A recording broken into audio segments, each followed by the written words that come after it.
and welcome to Friday Night Baseball, where we've got the Seattle Mariners and the Kansas City Royals. And hi again, everybody. This is the Rooftop Mariner, and as you can tell, I am late to this show, obviously, and I do apologize because hashtag do not quit your day job. It was a long story. Jay Trident, podcast, and I, we were supposed to have a show together, but unfortunately it did not happen. Maybe there's a small chance that he does come to the later part of the game, but we'll just have to see if he does. But right now, at the moment, he's not there, just not available at this present time. But until then, I will be covering this game, and looks like we've had some very unusual moments that have happened throughout this entire day today. But right now, let me adjust my Darth Vader angling because my camera angling looks kind of crap.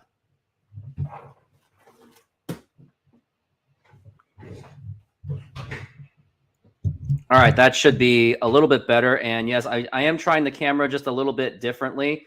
So do bear with me on that one. So I'm automatically here because I don't have Apple TV. Yeah, that is true. So let's see what happened throughout this entire day. It was very unusual. First, we had the Houston Astros losing to the Detroit Tigers 4-1, which put the Mariners ahead of them in the standings. But now it looks like we got Julio Rodriguez up to a bat. But yeah, we got Julio Rodriguez up to bat. And here it is. The Mariners are down 3-2 right now. Here's the pitch. Swing and a miss, strike one.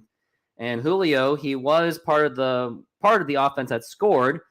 The Kansas City pitcher has 44 pitches in so far. And we really do need to beat this team. Like if they don't win against the Mariners, it will be a huge loss opportunity. And here's a pop-up to first base or second base, and he's there and he makes the catch. So Braves up 3-0. I don't see how that is necessarily relevant to the Mariners right now, but whatever. But yeah, other things that also happened. Now let's take a look at the Texas Rangers. Also the Toronto Blue Jays, they also lost as well. And the Rangers absolutely got rocked by Minnesota. So it looks like the teams all around the area, they are losing games all of a sudden. And it was very unusual because we really thought on that Wednesday, we thought that the Mariners really blew an opportunity that could have just shifted the momentum in a very negative way. But now, not so much, as Gino Suarez, he is now working on a 1-1 count right now. And now they're doing those silly sideline game interviews. And now here's the pitch, foul ball. And now he is down to strike two already. But yep, Texas and Minnesota, they did play today, and Minnesota completely demolished Texas. And we absolutely need to sweep them because it will gain so much ground. Anything less than a sweep would be a massive disappointment. And yes, hello, Carly. And in case if you haven't, please hit that subscribe button. Everyone hit the subscribe button as we see a ball 2-2 the count for Eugenio Suarez. And Suarez, he has been picking it up lately in the second half of the season. He did hit that game-winning hit, at least as it was at the time, and then the Mariners blew it. And now here is the 2-2 pitch by Singer, and here it is, down low for ball 3-2 full count. And hopefully Suarez can at least get a walk on this one. And also, I would like you to make some comments about how you felt about my new intro. Now, this is more for televised national games, like other games around the league, but I thought I'd just give it a test run. And I'll even show you the countdown that I did. So give me some feedback as we've got a ground ball, and that has been bobbled. So that should be an error. But Eugenio Suarez does make it to first base. All right, guys, goodbyes only. Don't forget it. Stop it. He is trying to show everything he can to show that good vibes only. And Oakland has beaten Chicago 12-4. I still don't know why that's even any relevant other than the fact that they're in our division, but they are irrelevant in the division right now. But thank you for pointing it out, Chris. But yeah, that error by the third baseman, it should be considered an error because he really had that. Now here's Cal Raleigh up to bat, and here is a line drive, and that is a fair ball. Eugenio Suarez should be going to third base, and we got Cal Raleigh going to second base, and there is no throw to second. Obviously, it's been cut off, and we've got men on second and third with one out, which means there is no double play threat. We got the Maiko. Would you like to join the show, Maiko the Psycho? Let me know if you do, because otherwise I'm going to just send you the Instagram anyway. because you're on my Instagram. So I'm going to send you the link and see if you want to join the show because, yes, it was very last minute notice, but here you go. But yeah, here go. I just sent you the link, so go ahead and join whenever you can. Still trying to get the Trident, but he has a hashtag don't quit your day job situation. Now here's Teoscar Hernandez up to bat, and here is the pitch, and he will take it for a strike. Got men on second and third, and with one out, cannot get it. There's no way you can get a double play on this. I mean, the Mariners can make it possible. And it looks like we got Mike joining the show. And here, Teoscar Hernandez, he has a 41% RBI probability. Interesting stat. Here's the pitch, and that's a ground ball, and that's not going to do it. The throw to first base, and it's in time, and that is unfortunately not going to advance the runner, especially when you have Eugenio Suarez at third base. You really don't have much speed on that. If you had anyone faster, like maybe a J.P. Crawford or Julio, he definitely would have taken the chance. And looks like we got Mike, and I will actually get him on commercial break because he is way ahead of me. So, Mike, you're going to have to wait a bit, but that is very unfortunate that it just happened to be that way. And, Mike, put it in the comments if you are okay with being in the game while you're at the game. And Ty France takes it for, and I wonder how delayed I really am in this game because someone said 4-3 Mariners, but I don't believe it, and I'll believe it when I see it. And Ty France, he's 1 for 1 with a single. And here's the pitch. And that is upstairs for ball 1. 1-1 the count. And yes, still got a man on second and third. So this guy right here, Reese the Beast, you are a beast of a liar. Good job. And here it is. We got a 2-0 pitch. And now here is the pitch. And that's ground ball. And that is foul. And you was just predicting. And shame on you. Don't jinx it, man. Like, how could you do something like that? But Ty France, can't really trust him right now, but he has a high OPS against the Royals, just behind Shohei Ohtani. And now here is 2-1 pitch by Singer, and here it is. And that is, he just had to swing at that, and it was completely foul. It was just completely outside. So that is not going to work whatsoever. But you know what we're going to do is throughout the show, in between innings, we'll have Mike. I'll have him join the show when it's commercial break. And now here is Ty France. It's a 2-2 count. It's going to pitch number 59. We're at bottom of the third, 3-2, Kansas City. And here's the 2-2 pitch on the way, and that's a ground ball, and that is obviously not going to do it. The throw to first, and it's in time, and the Mariners cannot get away with any runs whatsoever. That is 2 up. It's 3. So many up. 2 runs left on base, and the Mariners are still trailing 3-2. And Mike, how are you doing out there? What's going on, guys? How we doing? Live from the ballpark. Whoops, sorry, my finger was in the way. Live from the ballpark. At the ballpark, all right. And nice horizon out there. It looks like it's a nuclear explosion from there. It looks like it's a SAR bomba that just went off too soon. That's better. Just a little bit. Better? I don't know. But how are you doing at the game so far? Doing pretty good. We're so I will say this, I kind of fucked up today. I went to work and I was supposed to bring some Mariners gear and I ended up not bringing a hat or a jersey. So I ended up buying a t-shirt today. So it's okay. We are doomed. You didn't buy the lucky hat, so we're screwed. If the Mariners lose, it's Mike's fault. I'm not going to consider that because this is just a short little unexpected little visit though. But I will say this, kind of a funny thing so far. I've actually decided to start a new YouTube channel in 2024. Oh God, what is it going to be? It is going to be a food critique channel. Oh, you and the food. Just focus on the movies, man. You're overwhelming yourself, and you're going to burn yourself out. Well, I will say this. So I told you guys last week of how I started working at the airport. But funnily enough, I worked on a flight today where Gordon Ramsay was on. Gordon Ramsay. Yep. And this is an advice for you by Chris. No food critics, please. But All here's the right, thing: all you right, can, all if you get any want- food, Okay. let me know. Okay, Get fine. something. Let me stick to movie critiques. Yes, movie critiques or help me grow my channel. Oh, and it looks like we are going to be back from the break.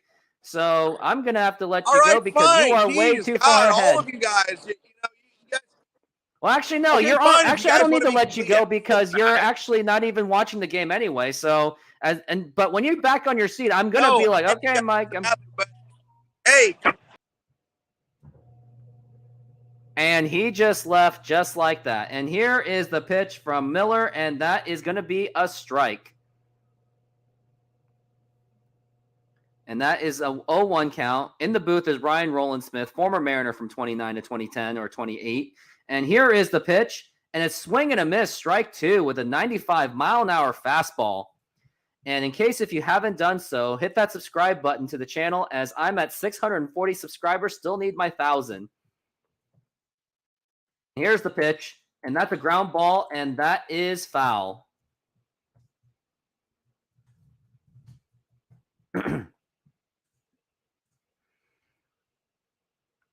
Looks like we got a really strong crowd. They are really excited for this Mariners game.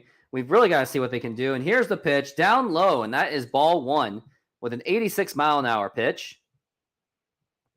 And this is definitely a very important game for Seattle. If they cannot pull this off, then it is going to be a lost opportunity because let's take a look at the standings right now. And then here's the pitch by Bryce Miller, and that is foul ball once again. Now here's the standings. Mariners are now just a half game behind Texas. So if they can win this game, they will be tied for the division. So that would be a nice YouTube title for me. So please get this win just for my YouTube channel. And in the wild card, here's the pitch, and it's upstairs for ball two. 2-2 the count. And for the wild card, Mariners are still in the second spot in the wild card, 1.5 games above Toronto. So because Toronto lost, Mariners still have at least somewhat of a healthy lead in the division. And my phone is going off at the moment. Excuse me for a moment. This is embarrassing.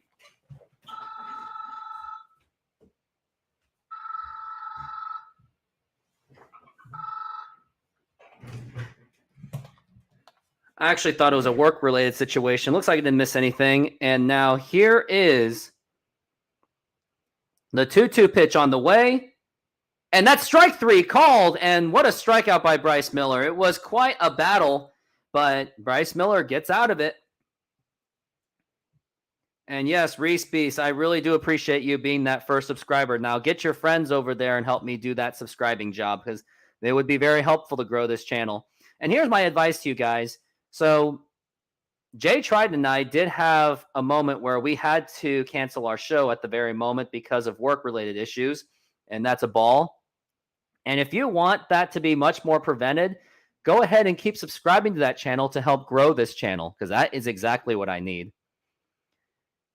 And here is the 1-0 pitch on the way, and that is a nice curve for a strike. It is an 80-mile-an-hour curve. Looks like they're showing Chris Woodward, if that's even his correct name.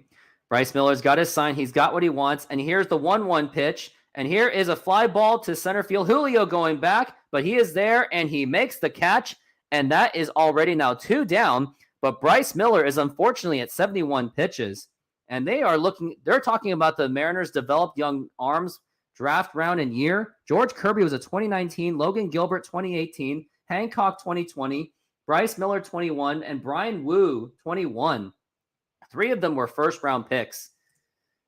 Rooftop, looks like you have 2 different hairstyles pending on time of the day. Yep, that's very true. I had a pretty exhausting day at work today, and here it is.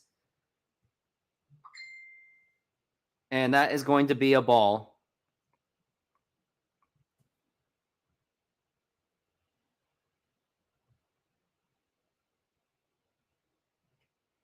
And then here is a fly ball to right field. Hooking. Is that foul? It's got to be foul.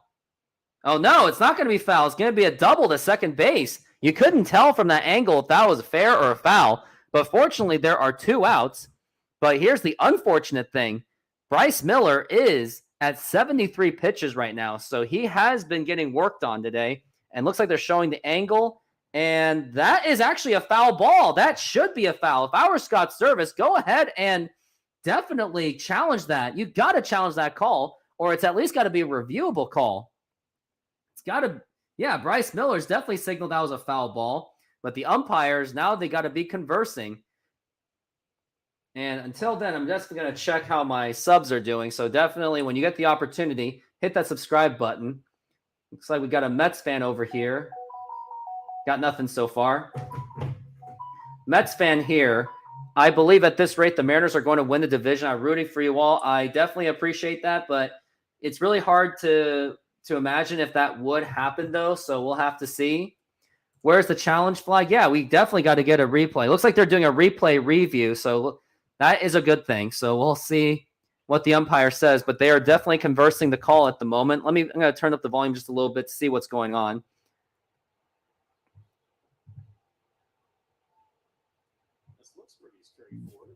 You would think that this would be a very straightforward thing where they would just overturn the call. But I don't know if they are going to overturn it. It's very unclear if they will.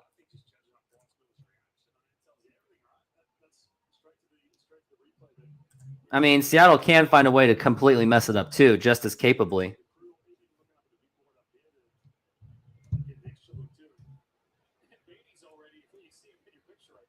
They're still conversing. They're still debating whether this is a fair or foul. If this is a fair ball, this will be controversy. His call has been overturned, so the batter does have to go back to the plate, and he still has to pitch. So that means that is a strike on him, and it was just barely foul. But, I mean, it was clearly a foul ball. Toronto's team seems to have tough times in the second half. That's what I've noticed. So much for Vlad Guerrero coming up with that movie. And I got to show you a urinating tree video on the Toronto Blue Jays real soon. And now here is the 0-0 pitch. And that is going to be down low for a ball.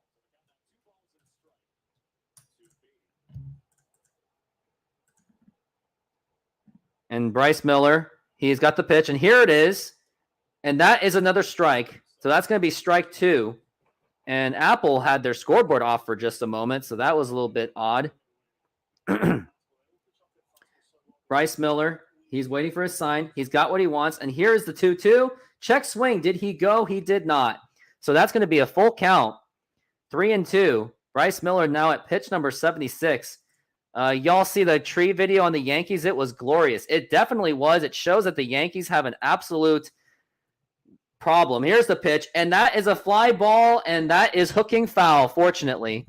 But yeah, I'm going to show the Yankees video because I thought it was funny myself. Because it's true that Yankee fans, they have an absolute first world problems disease. I'm just going to say that. And Bryce Miller, here's the full count. And here is 3-2. And that's ball 4, take your base. And Bryce Miller looks absolutely frustrated from that. I mean, he's at 77 pitches when it's going into the 4th inning. So that's not good. And yes, he has absolutely been worked on. You got to develop your players, not spend money. That is absolutely true.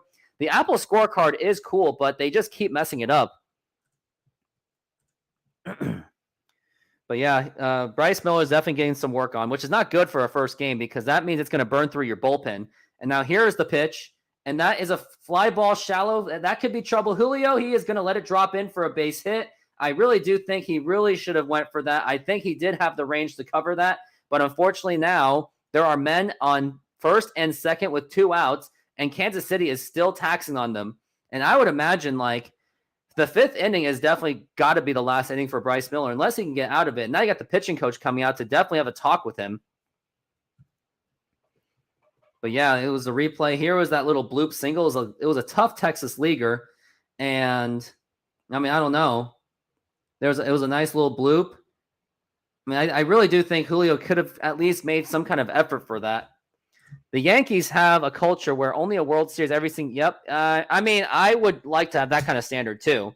I mean, they're not wrong. I mean, there's nothing wrong with holding a team to that kind of standard. So the fans have every right to do that. So I am with Yankee fans on that one. But yeah, I mean, when you're not used to losing so much, yeah, you're going to have those first world problems disease, which they do have.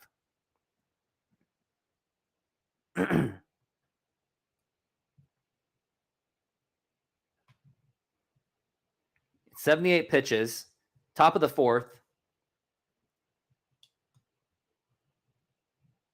And here is the 0-0 pitch, and that's going to be a strike.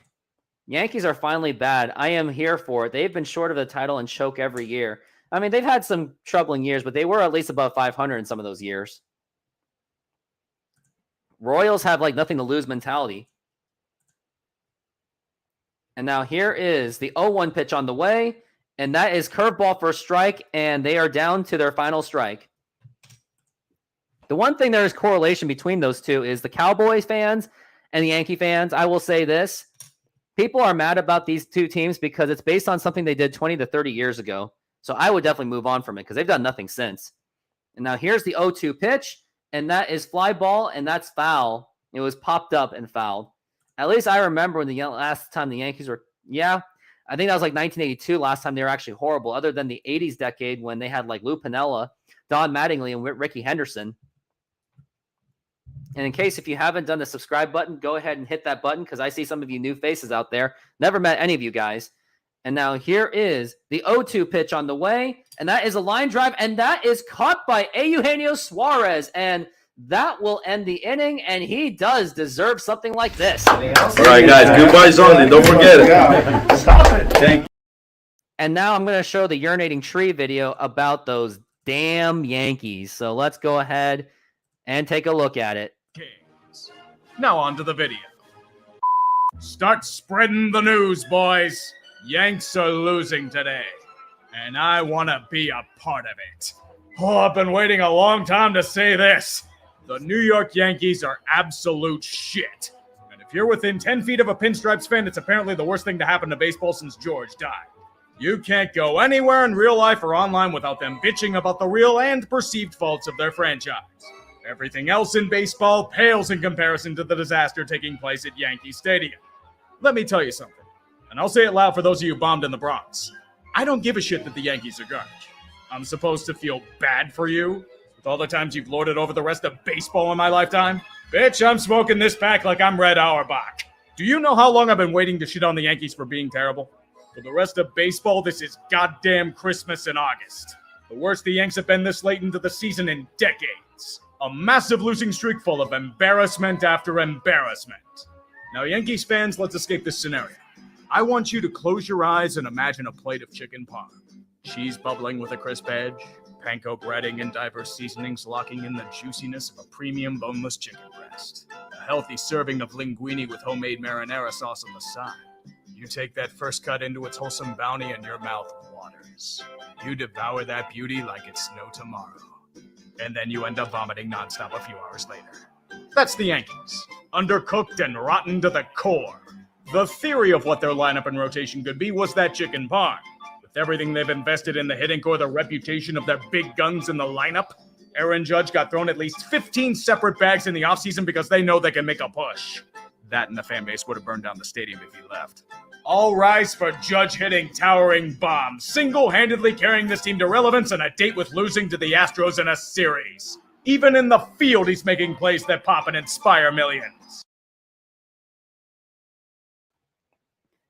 Well, I will show the rest of it when we go through time. But yeah, Tigers won with a 3-run home run. So Mariners got to take advantage. And here is Dominic Canzone. And here is the pitch. And that is a line drive. And that is a base hit. And he is on the board with a single. I am not a bandwagon fan. The bandwagon fans ruin the experience for me. Absolutely, they do. And I have actually done it before as a Yankee fan from 2017 to 2018. And it was the worst baseball experience of my life. I remember when the moment Robinson Cano was traded for Jared Kelenic, basically, well, with Edwin Diaz, that's when I went back to the Mariners. And I know you can laugh at me. Go ahead and do it. I'll take all the criticism. And here's the pitch to Mike Ford, and that is a foul ball. Mike Ford is at an 0-1 count right now. Royals pitchers at 61 pitches right now. Mariner fans have the most diehard fans I've ever seen. Yeah, so diehard, and they are also diehard on criticizing their own fans. And here is the 0-1 pitch, and that's down low for ball 1, 1-1. I've been a Mariners fan since 2000. Julio Rodriguez, he is looking out, hoping something will happen out of this. And now here is the 1-1 count for Mike Ford, and here it is. And a swing and a miss, strike 2. That is a 1-2 count, unfortunately. And Jay Trident Podcast just updated me that he may come in sooner than later, hopefully. So we'll have to see. I am glad that I did at least show up to the show. And here is the 1-2 pitch on the way. And that is down low for a ball. I don't think I have ever met a Mariners fan wherein I had a positive experience with them. I mean, you're not wrong. Us Mariner fans, we are a bit edgy. Yeah. And what's your fan base, Carly? What team do you cheer for? Looks like we got a man on the bullpen. Looks like that's Isaiah Campbell. And here is the 2-2 pitch. And that is a ground ball, and that's not going to do much. And that's going to be hooking foul. If he actually picked it up, that actually would have been useful because I would have gotten Canzone to second base. But Mike Ford, he is still sitting at a 2-2 count so far. If only it was just a little bit left, then maybe could have gotten something out of that one. But we're still looking at 2-2 count. They're showing Jose Caballero right now. Canzone's at first base. He's been playing pretty decent since joining the Mariners. Who's Frank Fleming? Tell me who that is. Got Eugenio Suarez. They're showing him right now. And now here is the 2-2 pitch on the way. Check swing. Did he go? I think he did, but will that get Canzone to second base? Yes, it does. But Mike Ford is out. He did strike out, and it was a very horrible swing. It wasn't even close to the strike zone, but we got a man on second base thanks to a wild pitch, sort of. And yes, oh yeah, he went way around. That was absolutely a strike. But yeah, but at least Canzone was on top of it. So you got to give him that. And once again, if you have not done it so, please hit that subscribe button as I am still at 640. Get me over to 1,000 whenever you can. Here's the pitch to Rojas, and that is a strike. Was outside the strike zone, but what can you do? He works at Barstool Sports. I didn't know that. And now here's Rojas. He's working on 0-1. Got one out. Got a good opportunity right now to get something out of it. Here's the 0-1, and that is going to be a ball. Really could use Trident to relieve me on some things. You are almost embarrassed to say it. Like, how bad could it be? Just tell me what it is. I mean, I already told you my most embarrassing baseball story. Can't be worse than mine. Mine's the worst out of them all. And here's the 1-1 pitch. And that is off the dirt, but does that get Canzone going? No, it does not. He does stay. He will stay. So nothing much of progress out of that one. Salvador Perez, longtime catcher for the Kansas City Royals. Next season will be your 40th season as an Astros fan. Congratulations. Glad you experienced the Randy Johnson and the Nolan Ryan eras. But yeah, some Houston fans, I just want to let you know that I am looking at some Houston Astro games to cover. So definitely keep your eyes on those. And now here is the 2-1 pitch on the way. And that is going to be a strike. It was outside the strike zone. And I don't really like the strike zone box. It seems a little bit inaccurate. That year they went 65 and 97. Well, what team? Oh, Atlanta. Why are you so embarrassed being an Atlanta fan? I mean, you got that cool tomahawk thing going, and they're a good team. And now here's the 2-2 pitch. Swing and a miss, strike 3. And Canzone really did chase for that one. That was a pretty lackluster-looking effort of a swing. Did not like that whatsoever. And now there's 2 outs. They're showing the replay, and it was just not a good swing. I did not like that. He was totally reaching for it. I know people are saying that, well, you could do better. Well, my thing is I'm a fan, so I'm allowed any kind of opinion I want. So fight me. And that's inside for a ball. That was upstairs on J.P. Crawford.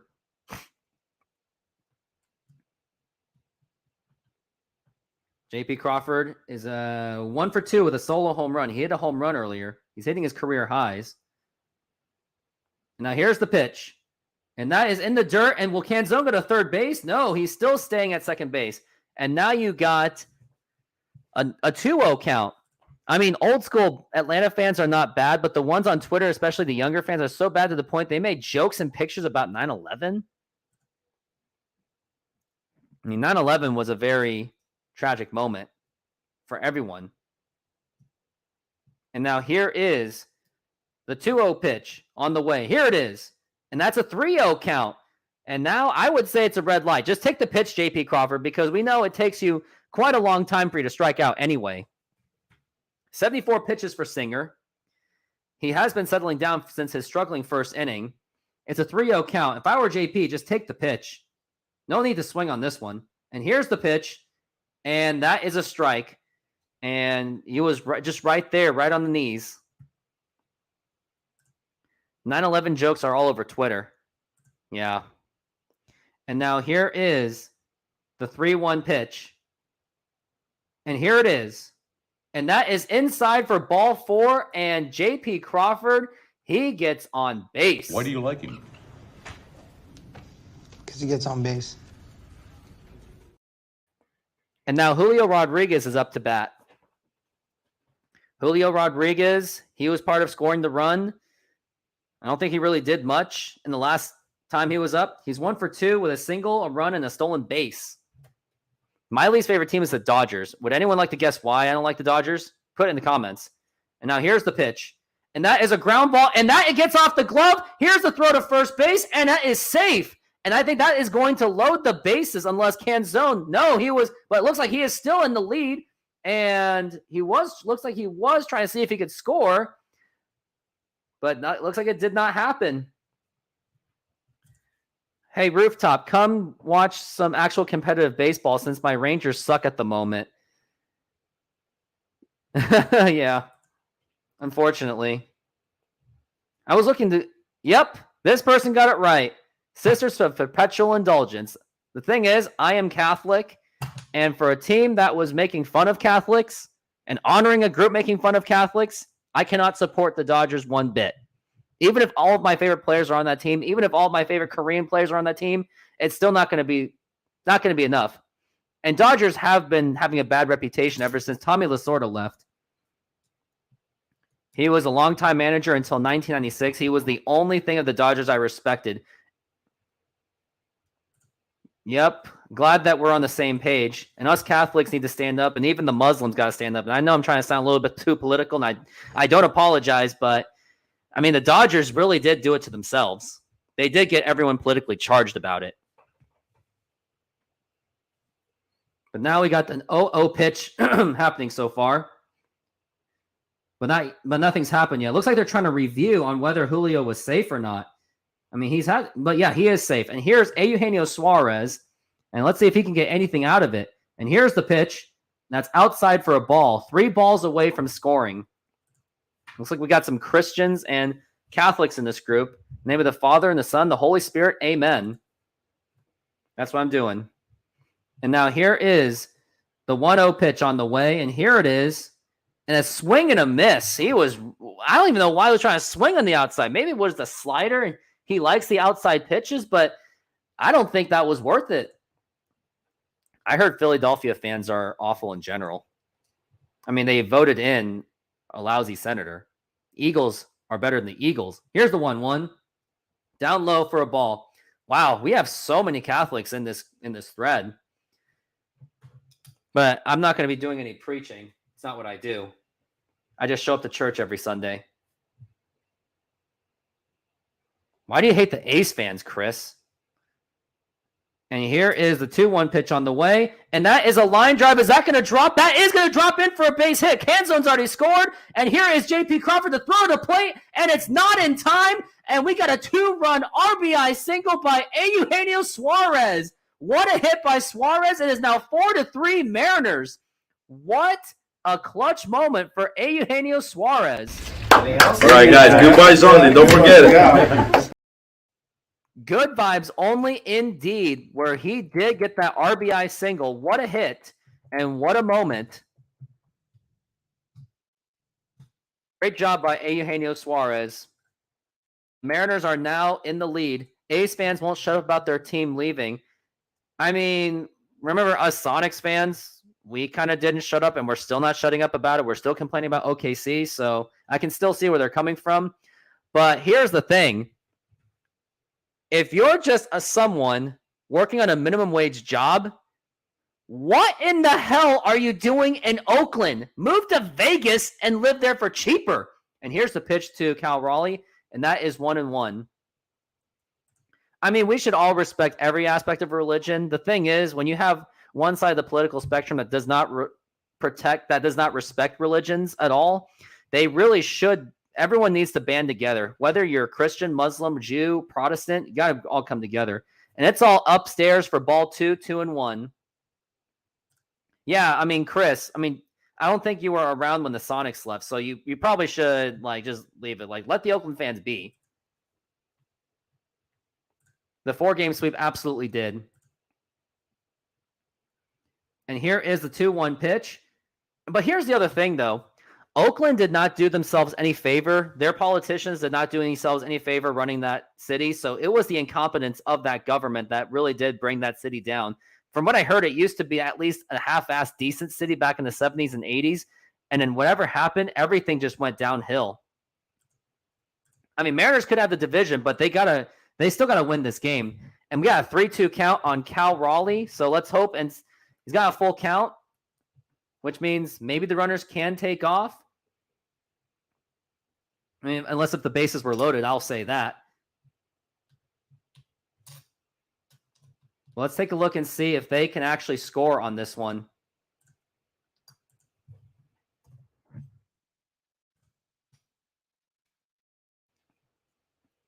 And now here is the 3-2 pitch on the way. And that is strike 3 called, and he knew it, and he really should have swung at that one. That was kind of his pitch. But the good news is the Mariners do come away with 2 runs, and now they lead 4-3. And now let's finish that urinating tree video that I am still on. What do you mean he fucked up his toe on that catch? He's out for over a month? The Yankees have other pieces that can pick up the slack, right? Yankees, you spend all this money and have nothing else? Really? What happened to Savages in the fucking box? All that hoopla? A murderer's row of butchered hopes and dreams. Anthony Rizzo goes from competent to absolute shit overnight, and you don't wonder if something's wrong with him? 4 months? Good God, it's like a player who loses all his power and can't time anything for shit might have an undiagnosed concussion. They know all about playing injured players.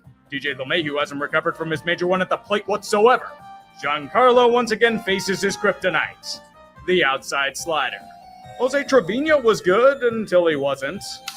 He got injured too. Master Bader looks lost at the plate. Josh Donaldson is still fucking penciled in the lineup like he's cheats in his final year. Even Gleyber Torres has regressed significantly. How depressing is it? One of the team's best hitters this year is Isaiah Kiner-Falefa, someone that Yankees fans wanted publicly hung for treason last year. Don't worry, though. The turnaround is coming because they're driving into a brick wall. As for the starting pitching, it's Gerrit Cole. Literally just Gerrit Cole. It's dire. The second best pitcher on the staff right now is Clark Schmidt. If Giancarlo had his kryptonite, the pitching staff in its entirety is pissed off an ancient god. Carlos Rodon looked like a great signing at the time. Only great this year in how often he's been on the IL. At least he's played.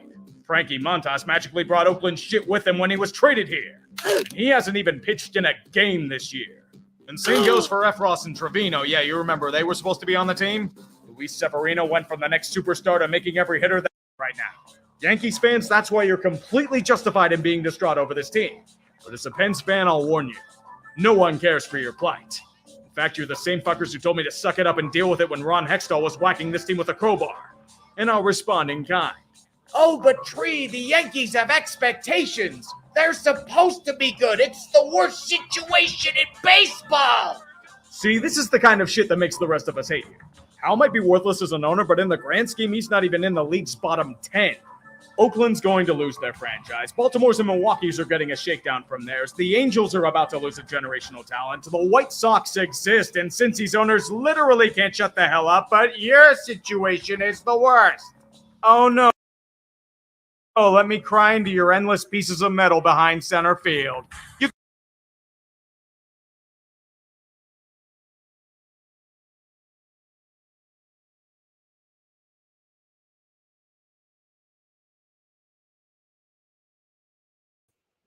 But yeah, Isaiah Campbell, I don't like that because I would like to have Bryce Pitcher pitch one more inning. And Irish Spanic, I have a surprise for you. It was from football. And here is the pitch, and here is the throw, and that is an out. And in just 3 pitches, we've got 1 out. But yeah, I'm going to say Irish Spanic about the Oilers. I do have a highlight video for you to see. And once again, in case if you guys haven't done so yet, hit that subscribe button. Get me to 1,000 because I would like that by the end of the year. It'd be really awesome. And now here's the pitch from Campbell, and that is swinging. That's a foul ball. 0-1. Campbell is from Portugal, same area Cristiano Ronaldo is from.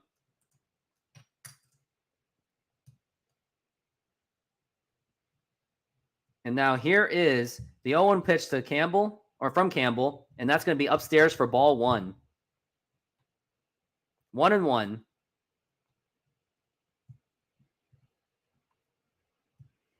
Bobby Witt Jr. having a good season, 26 home runs. Now here's the 1-1 pitch, and that is inside for ball 2, 2-1. One of your picks to win the Women's World Cup actually won. I don't think I picked Spain to win or England. And here is the 2-1 pitch, and that is popped up, and that's foul. Bills versus Oilers? No, it's not. But you'll see real soon. After this commercial, during commercial break. But hit that subscribe button.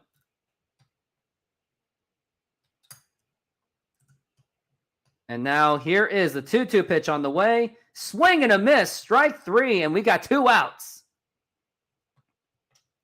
Isaiah Campbell's been pitching very well in this inning. I'd like to see him pitch one more inning. Save the bullpen. Save the arms for the next games. But nice pitch by Campbell.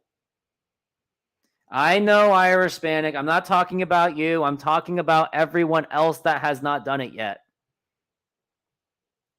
But it is a strikeout. And it looks like we got a pop fly. Got Eugenio Suarez. He is there. He makes the catch, and that will retire the side. We've got 3 up, 3 down, 1, 2, 3, and the Mariners still lead it 4-3. And now time to show a special surprise for you guys, especially for the Irishman. Done everything you can, but you also realize, like you said, Al Del Greco's the kicker, and that you're well within his range of high probability, and that's something that really can get to you mentally at this point in the game. Time permitting, following this game, we will be switching you to Foxborough for the conclusion of the Dolphins. Down and short. They've basically had 40 seconds left to get the field goal team on the field, get them lined up, let them concentrate, and boot it. And the clock continues to roll. There's a look at what Del Greco has done. 23 of 26 this season. This a potential game winner from 37. What? Oh! And it is Robert Blackman going the distance. Huh?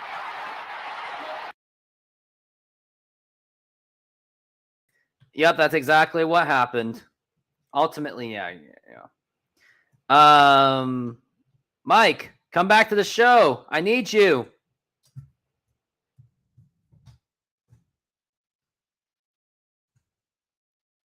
But yeah, I would like you back because this is now a commercial break. If I don't get Mike back here, I guess I'm just going to I don't even want to know if I want to show that commercial. Everyone probably... Yep. I was born in 1992, so I was like 4 years old. And that was when Rick Meyer was the quarterback for the Seahawks. But, all right, here's Mike. Mike, how's it going, What's going on, you ghost guys? boy? So, can't really hear that well, but Teoscar Hernandez is up at the plate right now. Okay, all right. That's a line drive. That's a base hit. Right off the bat. Right off the bat. He's going to second. Leadoff double for Teoscar Hernandez. How about that? Good luck, Charm strikes again. Strikes again, he does. You're far ahead of me, of course, because you're at live. Can't really hear you that well. But yes, here's Mike hijacking my show. Cheers.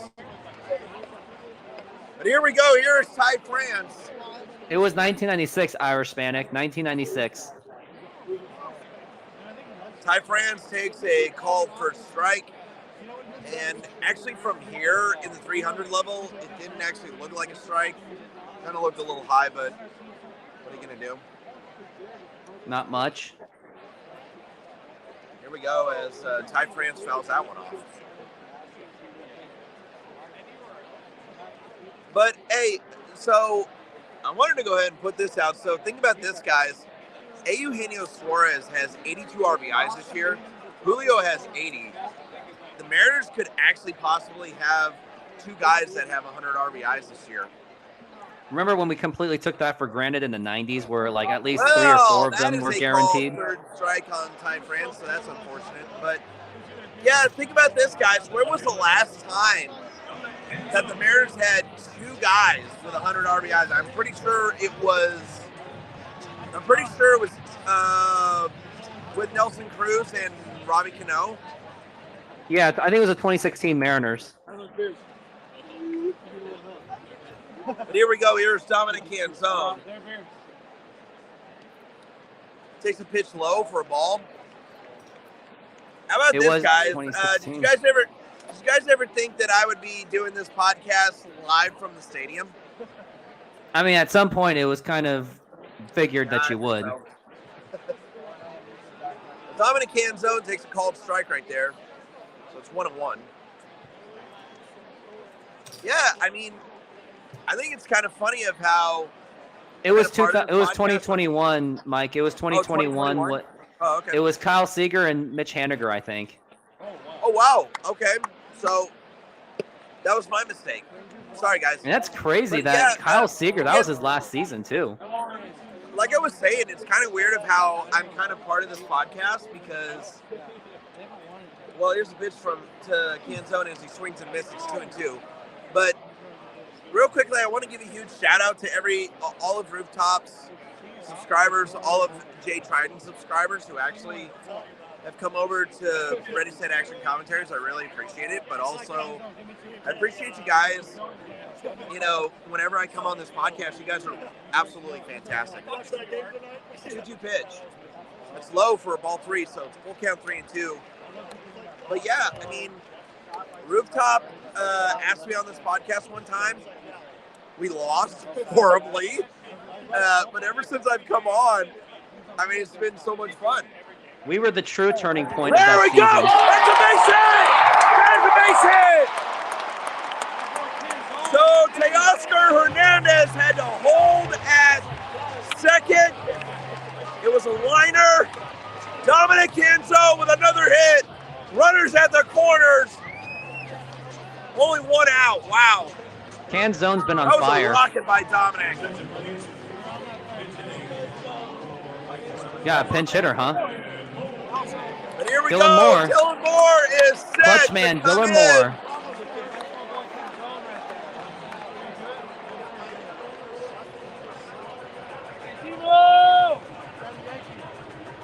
So here we go. Dylan Moore coming up. I would say Canzone should try to steal second base. Had to do that for content. Yeah, you did. I'm going to note that. Watch, Rooftop's going to make that a short. I am going to make it a short. He's going to make that a fucking short. It's like your, thank you, thank you, thank you.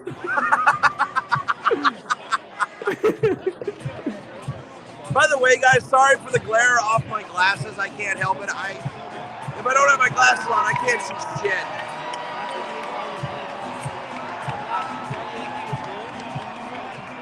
But I will I say kind of this, wonder guys, if I should hey, do something like what you're doing. You guys gotta take a look at the stadium. It is full. This is sold out. Hey, Mike, check So- out this comment. There are T-Mobile- over. Wow. Okay. Savagery. She's a Braves fan. Wow, really? I will say this, Turner Field is great. Was great. Coliseum is the worst by far. No, the blueprint of the stadium is great. Jesus fucking Christ, they're doing the wave here. Kill me now. Beat the wave. Kill Okay, what's going on with me Dylan now. Moore? Focus, Dylan Moore. Ready? Yes, go.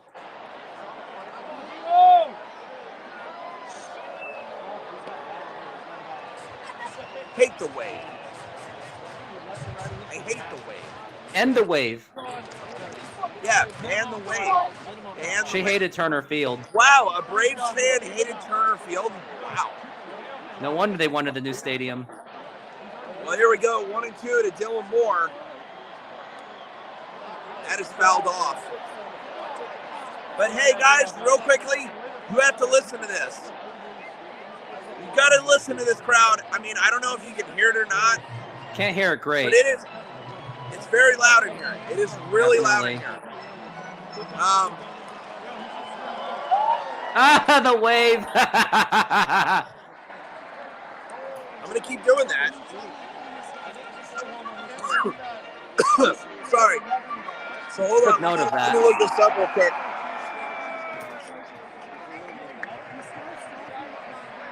I don't know if you guys can see this, but look at this. It's an getting Apple loud Watch. in here. Oh, Look at that thing actually measures decibels? It's getting loud in here. Wow. It is Maybe this getting place will loud. cause an in earthquake here. someday. If the Mariners ever win a World Series at Seattle, it will cause an earthquake more than Beastquake and Taylor Swift. So here we go. 2-2 is the count to Dylan Moore. Here comes the pitch. That is strike three. It was not strike three. Wasn't We strike got 2 outs, don't we? Wasn't strike three. We really got to get some insurance runs on this one. Cannot depend on 4 to 3 whatsoever. By the way, I also forgot to mention, over at SeaTac today, Drake's plane landed. Drake's So, plane, huh? Yeah, Drake's plane landed. By the way, for everybody wondering, earlier in the podcast when I talked about Gordon Ramsay, the plane that I was helping out, he came from San Francisco. What's up, brother? So, I don't know what Gordon Ramsay's doing here in Seattle. I hope he's here at the ballpark, but he's probably doing some food testing or helping out another restaurant. Who knows? But here we go. Here is Josh Rojas. He's now behind in the count 0-2. But by the way, this is going to be the last inning that I do because I got to save my phone battery. Oh, yeah, good idea. What's your battery Sorry, at? I figured I'd just come on here one more time just to give you guys a little bit of, I don't know, pleasure, torture, whatever. Gross. I don't know. Well, you don't have the hat, so it's not working. 2-2 pitch coming here to Josh Rojas. That is low. He got away. He got away. Teosur scored. He scored. Woo! Let's go.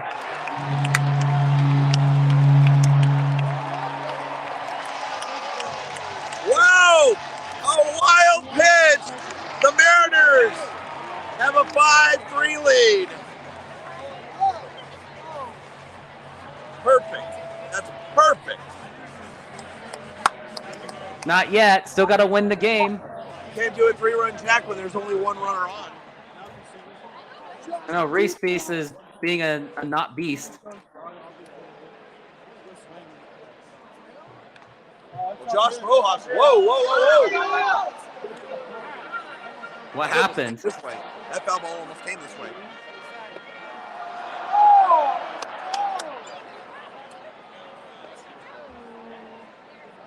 Here we go. 1-2 is the count to Josh Rojas. Here comes a 1-2 pitch. That is a base hit.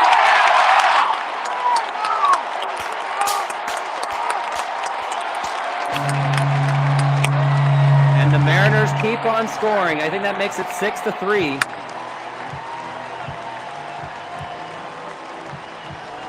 Josh Rojas with a single. It's the Mike Magic. He did it without the hat. He did it without the hat. Wow. Who knew I was this good luck? I was this much of I a should good have. luck charm. I gotta send you you gotta buy a phone charger so you A can what? do this all game. You gonna send me a what? Get a phone charger next time. Oh yeah, sure. What's the booze all about? I think we're fine right now. But here we go, J.P. Crawford looking to cap off a really good night. He gets on base. It's on base. He does. Really does suck though that Bryce Miller had to exit early. Yeah, he got taxed real good. He did get tagged. He did. And it really does suck because last time I was at the ball game, Bryce Miller did pitch and he pitched really well.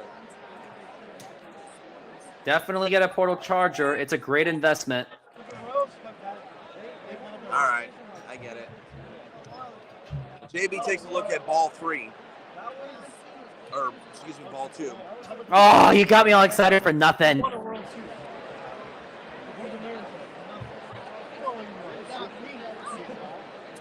There we go.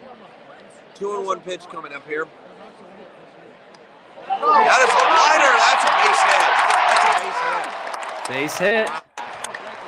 You know what? I'm just going to do this anyway. Watch this. Why do you like it? Because he gets on base. And here comes Julio. Julio Rodriguez.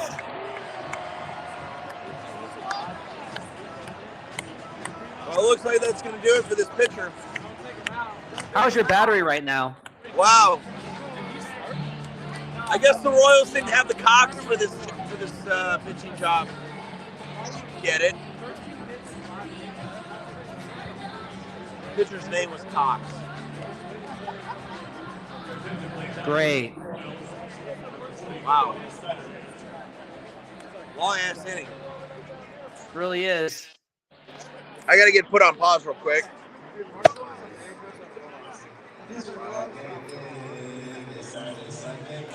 Well, I got a special treat for you, Mike. Oh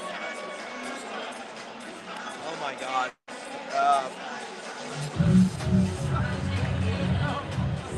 I mean, it's fun. It's a Friday night. Well, I guess I won't be playing the 08 commercial. No, I will not play the modern exterior commercial either. I don't want to do that to you guys. I know this guy. Look at this guy. Well, here's the thing. I had my mic on mute, so you couldn't hear me. But for everybody who can't lip sync, I was just saying, thank you. Look at that face. You can't resist the face of Mike going, oh! Wow, the most awkward moment to pause on my face. Wow. You know that was deliberate. Wow.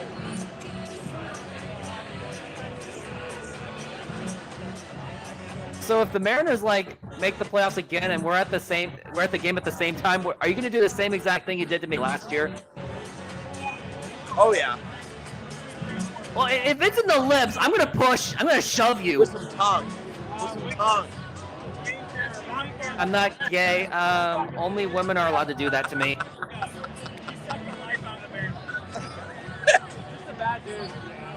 Sorry, couldn't resist. And it has happened before. Julio Rodriguez Here up to we go. Here bat. comes Julio Rodriguez. Let's go, Julio, man. And in case you haven't noticed, guys, Texas lost, Blue Jays lost, and So here we go, Julio Rodriguez. Houston lost. 2 outs, 6-3 Mariners. Oh. And Julio took one hell of a rip. He fouls it off. he really wants that home run. And then guys, if you can't, By if the you way, guys, here's the worst part about this night. I spent $17 on this game, so I can give my grandmother, so my grandmother could watch this game on Apple TV. Thank God she's got Venmo. She owed me $17 for this goddamn game. I paid $7 for this too. Hey, admit it, people. When your grandparents are in trouble, don't you help them? Obviously. Well, here we go. 0-2 on Julio right now. Here's the pitch. That is way up and away. That's ball one. 1 ball and 2 strikes. I love their bullpen so much.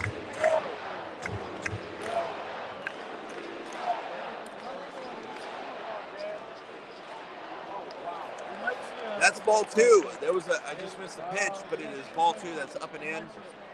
So it's 2 balls, 2 strikes. By the way, Julio Rodriguez now hitting 280 on the year. Think about that. The man was hitting 249 at the fucking All-Star break. Really Everybody was. called him overrated. A lot of people called him overrated. Here's the 2-2. Ball 3, 3 balls, 2 strikes. I let him off the hook because he was on the Sports Illustrated curse. I blame more of that.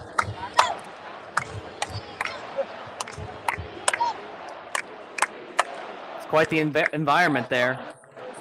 So here we go. 3-2 pitch coming. The runners take off. Got a slide! Wow. What happened? He was a little bit too far out in front on that one. So it goes foul. It was almost a home run. It was a foul ball. Oh. So here we go. 3 balls, 2 strikes. Do it again. Pitch on the way. It's ball 4. Bases are jacked for Tito. Wow. I got to do the moment. What do you like? Wow. Because he gets on base. Why do I feel like I should actually come on here when the fireworks show happens? Hey, should we do that? Want me to? Wait, but you don't have battery on your phone. So, hey, everybody comment on Rooftop's video real quickly and let him post the comments. Should I come on the live stream during the fireworks show so you guys can watch it? But do you have battery is the question. So here we go. Do you have battery? I think I got enough battery. How much do you have? Yeah, I got 35%. So here's the thing. After this inning, I'll save the battery. Okay? Put it on airplane mode. 2-0 is the count to Gino. Pitch. Ground ball. That's going to end the inning. That is going to do it. That is the inning, but what an inning it was. What an 2 inning runs, indeed. baby. And the Mariners lead 6-3. So guess what, people? Hey, I will watch Rooftop stream. I'll see the comments. Answer this question. Do you want me to stream the fireworks show? If so, I'll save my battery. So I'll say good night until...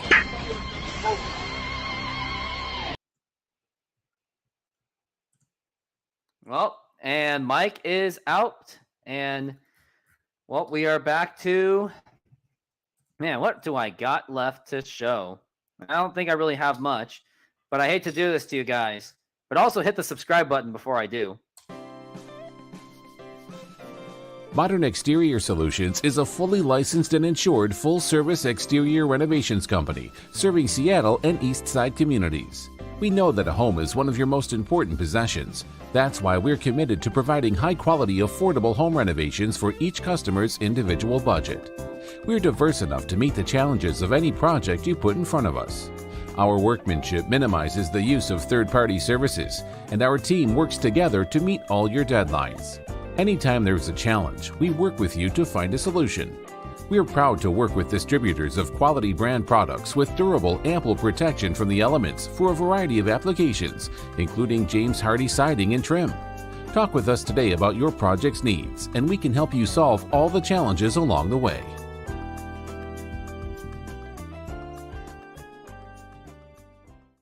And go ahead and call that number to get that kind of service. Yep. Tropicana Field really is a dumpster fire, isn't it? And I do have a video I have in mind to show you for the Toronto Blue Jays. A urinating tree.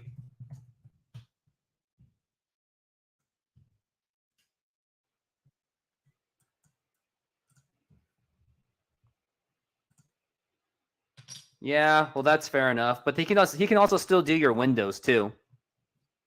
He can do painting too. Well, I don't know about painting, but definitely do your windows.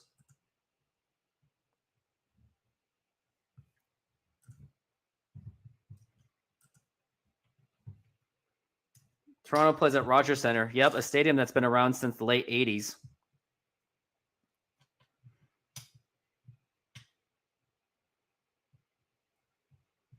Man, I wonder how long this commercial really is. Toronto is overrated. I agree. I don't even live in Seattle nor East Side communities. Where do you live, Chrysalis? Like, where do you live in Washington? I live in the East Side. I'll say that. And it is expensive as shit. And it looks like we are back from the break. I would like to say that we are in the top of the 7th inning, and the Mariners do have a healthy lead of 6-3. What an inning that was for the Mariners, and we really needed to use that mic magic. So absolutely 100% shout out to him.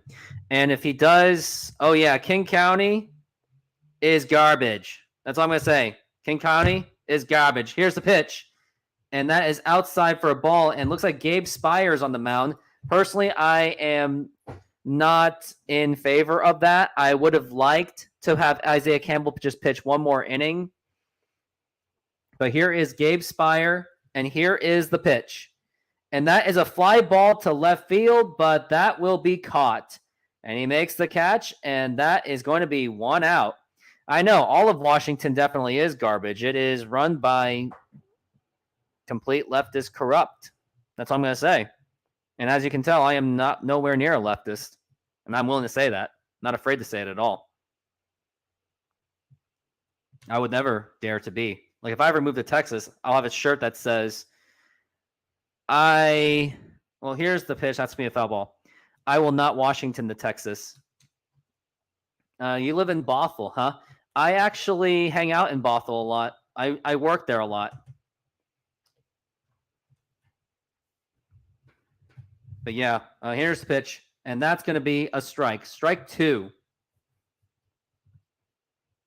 But yep, Snohomish County, and Bothell's in 2 different parts. They're in the King County and the Snohomish County.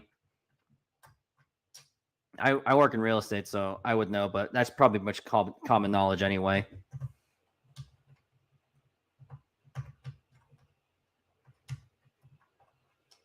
Yep, he'll be back for the post game. And now here is the 0-2 pitch on the way from Spire, and that is down in the dirt for ball 1. 1-2. I would like to say my favorite part of Snohomish County, I would say that it's the Monroe area. I really do like Monroe. I know it's a bit isolated, but it is a growing community. Has all the favorite places like Carl's Jr. that I like, and it gives me that. And that's a swing and a miss, strike 3. That is now 2 down already.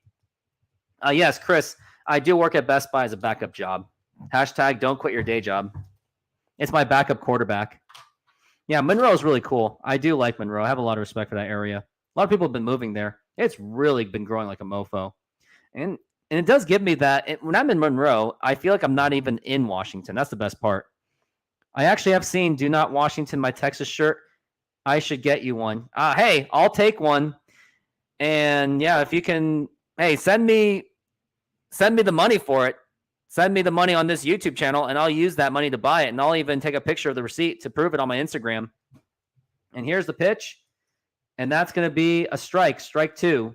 Send me the link to it, but otherwise send me the money for it too. You can donate to this channel as well. Would take the donations. Might even put that on the ticker. And here's the pitch. And that is outside for ball 2. Wait, outside for ball 1. Doofus to myself.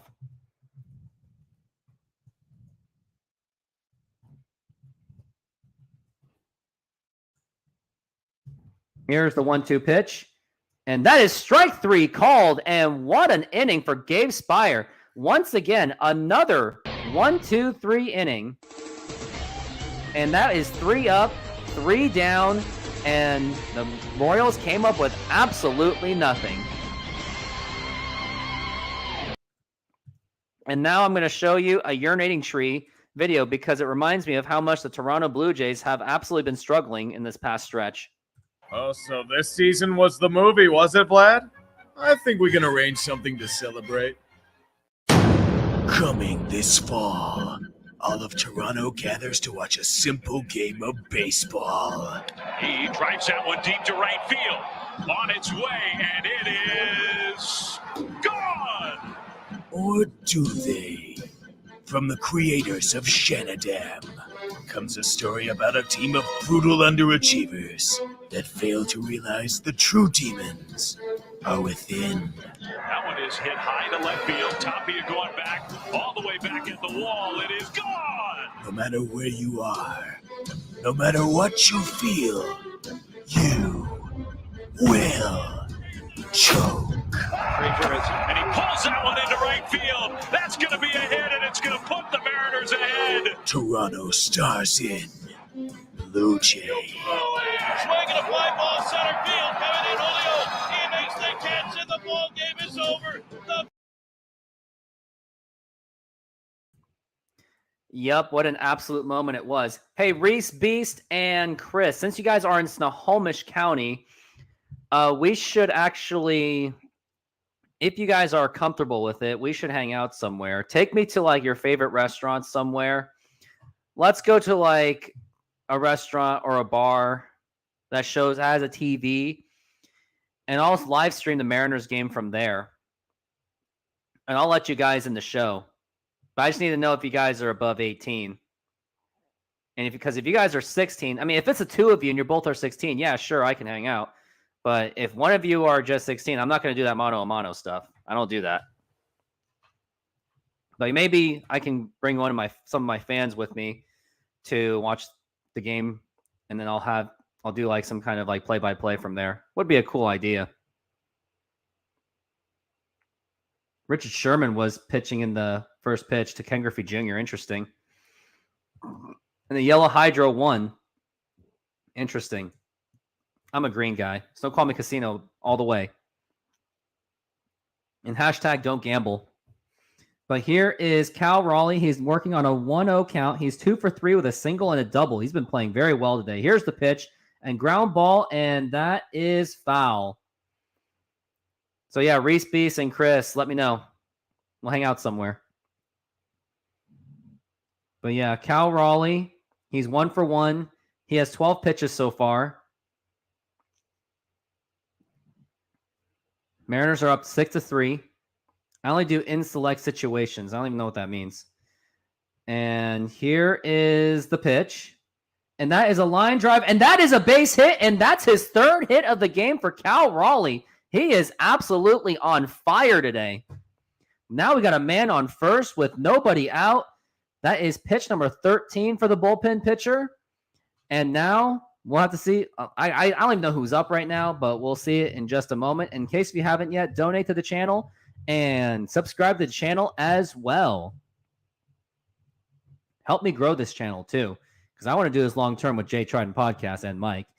And now here's Teoscar Hernandez, and here's the pitch, and that is outside for a ball. That is a 1-0 count for Teoscar Hernandez.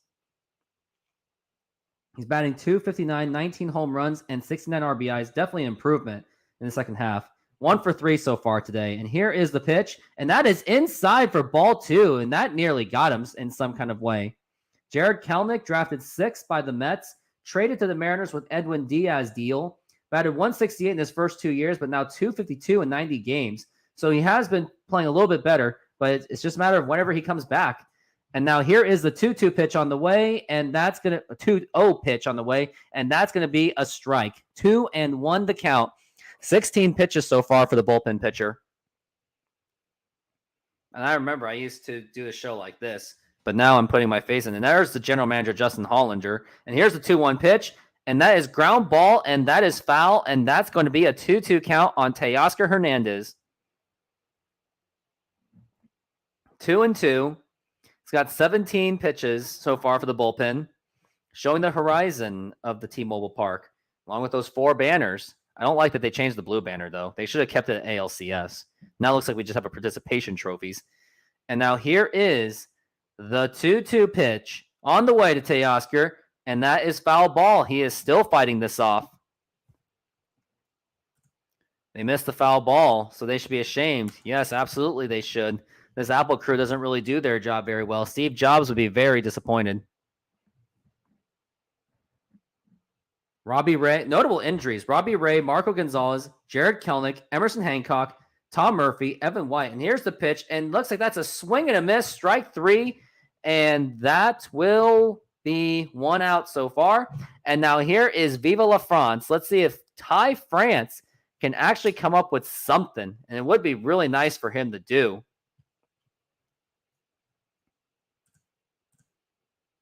Let's hope he can get something out of this one. I was just testing that. Sorry about that. And now here is the pitch. And that as a strike. This umpire has been off with the strike zone today. That would be an absolute understatement.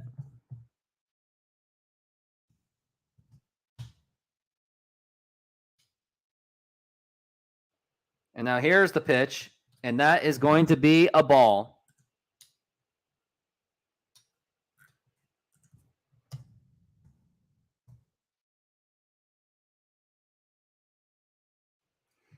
And now Ty France, he is waiting. First baseman for the Seattle Mariners. He is working on a 1-1 count, and here's the pitch, and that is going to be a foul ball.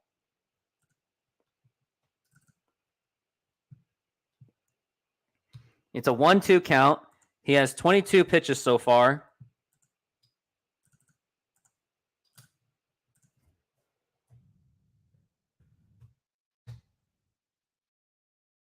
Now here's the 1-2 pitch. Check swing. Did he go? He did not. And just in a few moments, I'm going to test something really quick. So do bear with me. I'm trying to come up with new ways to innovate the show in some kind of shape or form. So bear with me for a moment. And now Ty France is waiting. And here's the 2-2. And that is a ground ball to the shortstop. That is could be 2. Throw to first. And it's in time for the double play. And yep, there's Ty France. He has been ashamed. And that will retire the side once again. And Mariners are still up 6-3. How's it going, Animal Sanctuary? But yeah, that's a shame that couldn't get really much anything out of that one. It is an absolute shame.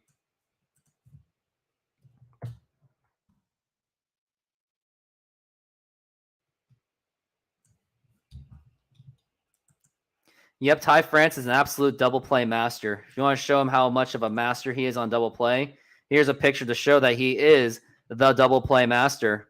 Just look at that.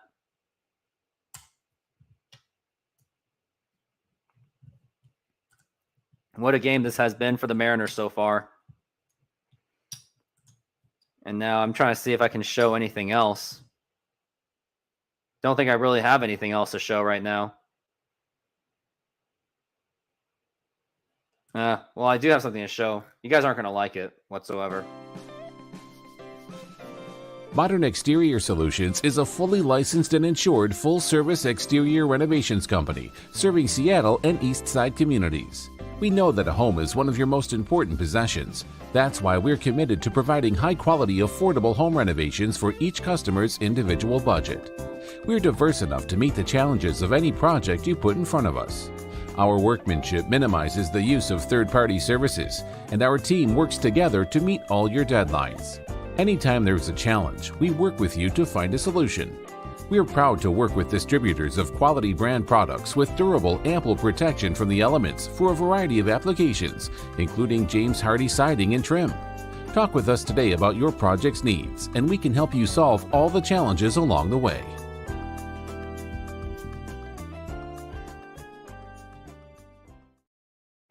And yep, go ahead and give that number a call. And still commercial break is going on. They're just showing some Apple TV ads at the very moment. Still waiting for my 641 subscribers, which would be really nice.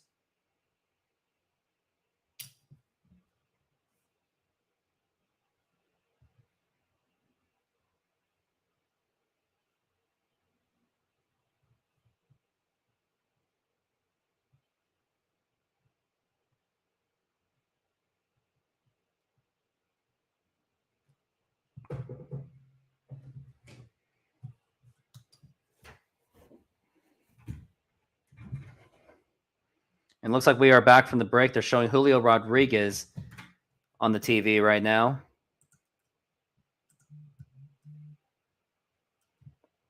And got Matt Brash. Man, they're just really just burning through their bullpen right now. Don't really like that idea, but here's the pitch. And that is a line drive, and that's going to be a base hit. And I will say this. You should have kept Gabe Spire in because he was barely pitching, and he was just on fire. Should have let him pitch 2 innings. But now you're just burning through everyone in the bullpen. And if Kansas City ties the game, your bullpen depth is in a lot of trouble. Then you'll be left with Mike Ford to be the pitcher. Matt Brash is now 9-4 with a 3.31 ERA, 88 strikeouts, and 22 walks, but a 245 batting average, which some of these numbers have been steadily going down, like his ERA and his average. And here's the pitch, and that's going to be a ball. It is a 1-0 count. Got Drew Waters, 235, 7 home runs, and 25 RBIs. And here's the pitch. And that is a strike with a 99-mile-an-hour fastball. As much as Matt Brash is a very erratic pitcher, he does have a very nice fastball whatsoever. Yeah, he really does. It looks like my viewership's starting to go down a little bit, but whoever's still there, please give me that subscribe. Or here is a fly ball. It looks like that is deep. Is it deep enough? Julio is there. He makes the catch, and it looks like there's a throw to second base, but he gets back in time, so there is no movement to second base. It looked like there was a little scare moment where the man looked like he was going for second base, but he decided to come back anyway.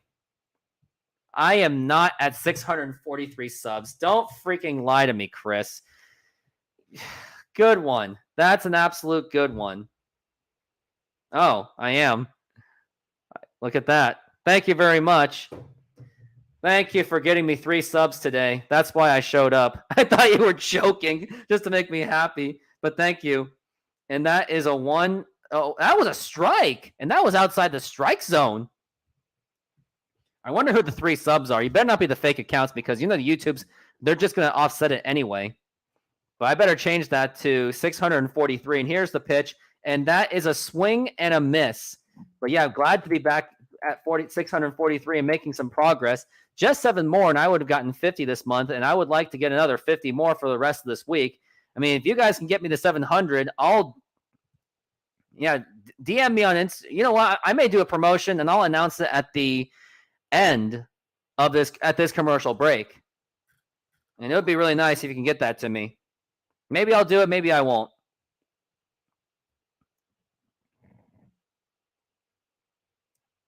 I mean, I don't think I'm going to do it. But now here is the 0-2 pitch, and that's going to be a ball. I just need to get 1,000. Help me get to 1,000 before October, because October was when everything began. And once it gets to the end of October, I'll start losing those watch hours. And they were like in the thousands of watch hours. And December was my best month where I got 2,000. So I really got to get it going. Hopefully doing some of my national games will help as well. And now here's Kyle Isbell, and here's the pitch, and that's going to be a foul ball. He is working on a 2-2 count so far. Got a man on first with 1 out.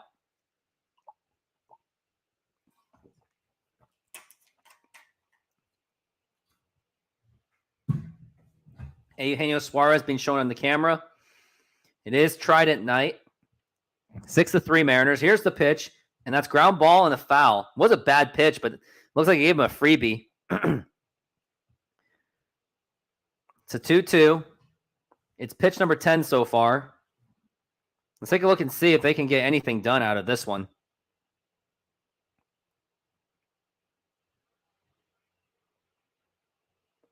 Two-two count, top of the 7th. And here's the 2-2 pitch on the way, and that is going to be a foul ball. Unfortunately, that is a foul.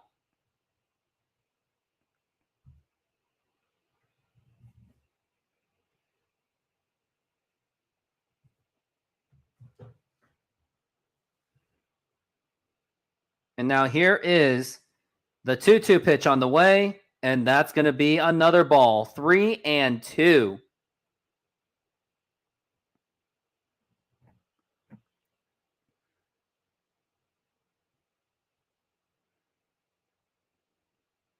Mariners are 0.5 back from Texas. And there is a fly ball, and that's foul. It says, oh, and that's not a foul ball. That's a home run. And that was just absolutely drilled. I was just absolutely mistaken. Wow. Kyle Isbell with a 2-run home run. And Scott Service. This is why I said keep in Gabe Spire. He was already pitching just fine. And now it's 6-5. I really thought that was a foul ball for a second. Wow.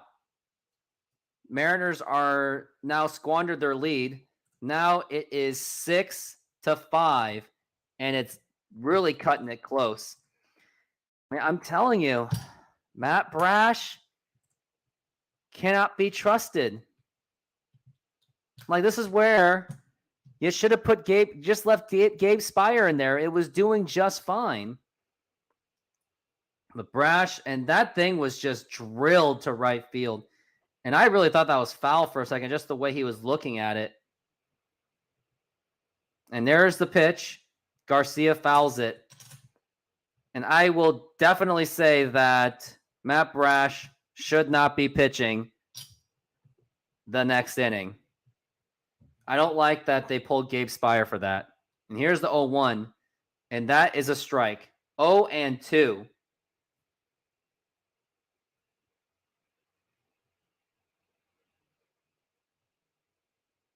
But yeah, that was just brutal. Here's the pitch, and that is another ball. Sorry, a ball. It's a 1-2 count. And now here's the 1-2 pitch, and that is low for a ball. This is why I don't like this pitching management. I was totally against pulling Gabe Spire because Gabe Spire has been pitching very well, and this is where I'm saying Matt Brash is a bit overrated. Now you have to put in Munoz, and he's already blown a save. So that's why I was not all for this.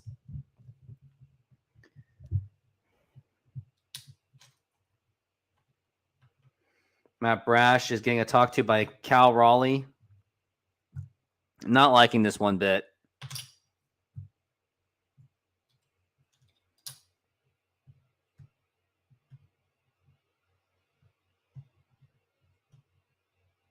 And to be fair, that Apple camera angle really did throw me off. And they threw the ball back. And what an arm by that fan.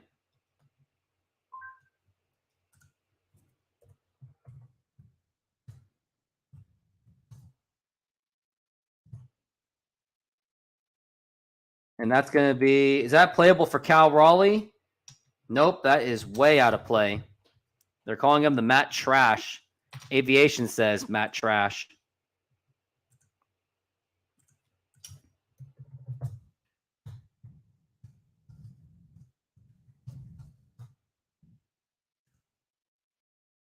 The 2-2 count so far.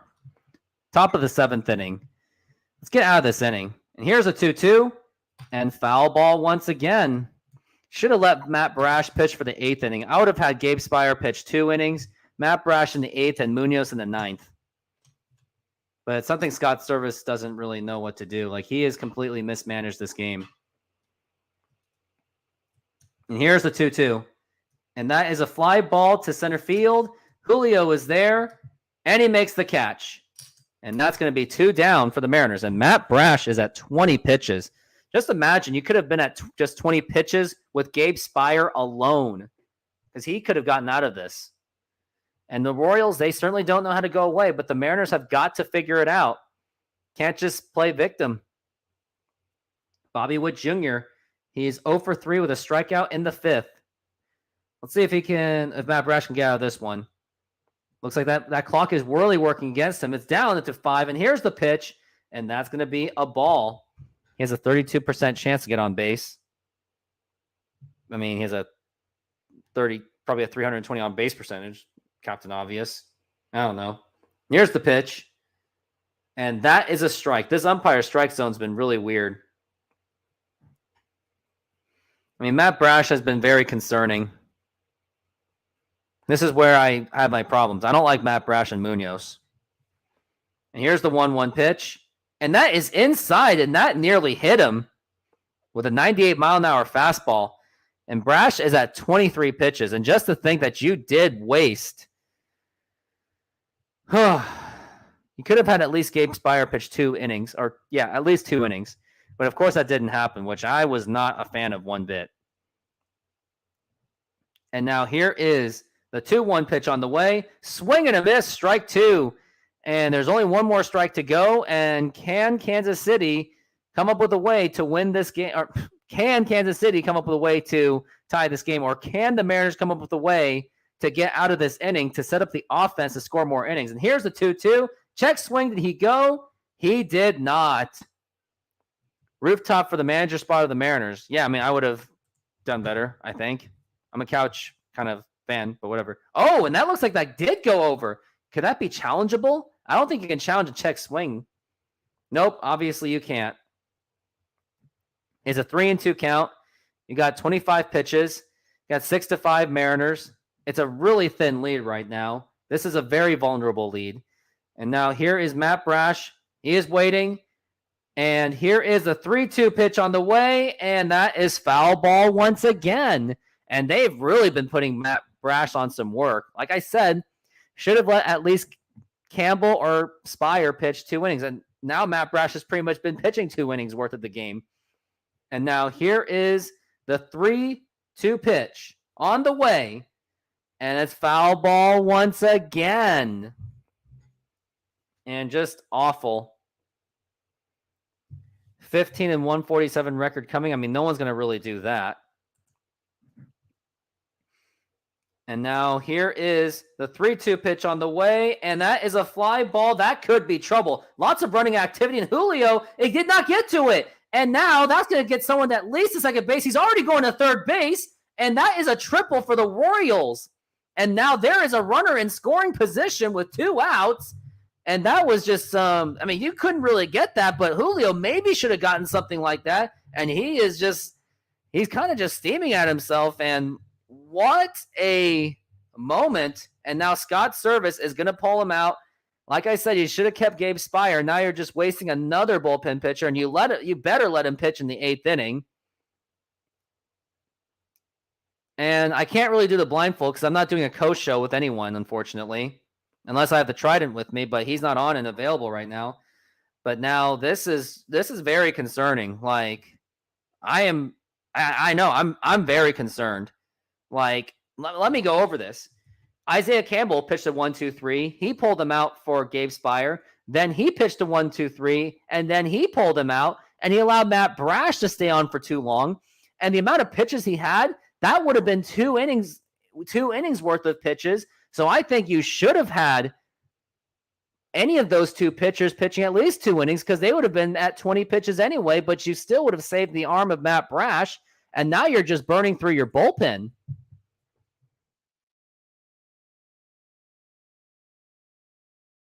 But this is very concerning. I know I've said this all the time, but this is where the bullpen has their problems. And it's not really much of the bullpen also, other than the fact that Mariners don't have an established closer, but also the fact that Scott Service has been heavily mismanaging this bullpen. Like, it really showed in that the Baltimore game on that Sunday. And I do have a YouTube video on that. But also the fact that Scott Service has allowed Matt Brash to stay on for too long. He doesn't even let Isaiah Campbell continue, doesn't even let Gabe Spire continue, but he let Matt Brash continue to give up 2 runs, and he gave up a triple. And now you got the Royals in running and scoring positions. And now I got to show this commercial to you guys. I'm really sorry. Modern Exterior Solutions is a fully licensed and insured full-service exterior renovations company serving Seattle and East Side communities. We know that a home is one of your most important possessions. That's why we're committed to providing high-quality, affordable home renovations for each customer's individual budget. We're diverse enough to meet the challenges of any project you put in front of us. Our workmanship minimizes the use of third-party services, and our team works together to meet all your deadlines. Anytime there's a challenge, we work with you to find a solution. We are proud to work with distributors of quality brand products with durable, ample protection from the elements for a variety of applications, including James Hardie siding and trim. Talk with us today about your project's needs, and we can help you along the way.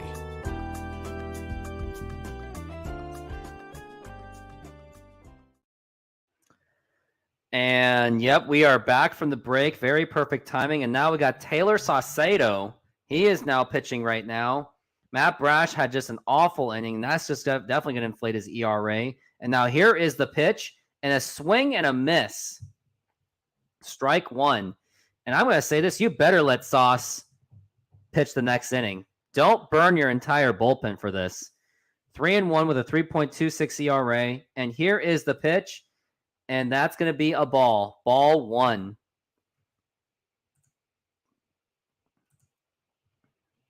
But the fact that it's 6-5, this is very worrisome.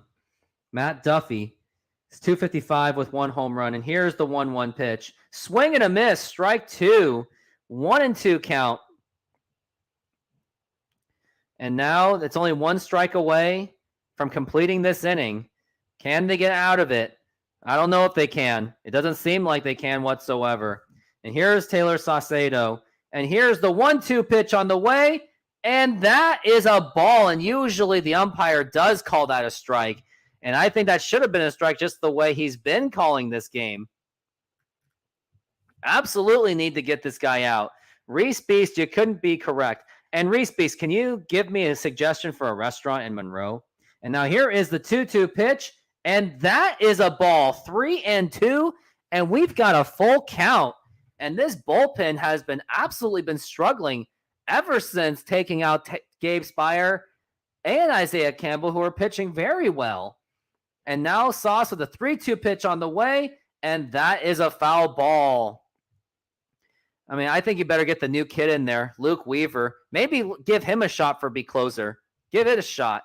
See what he can do.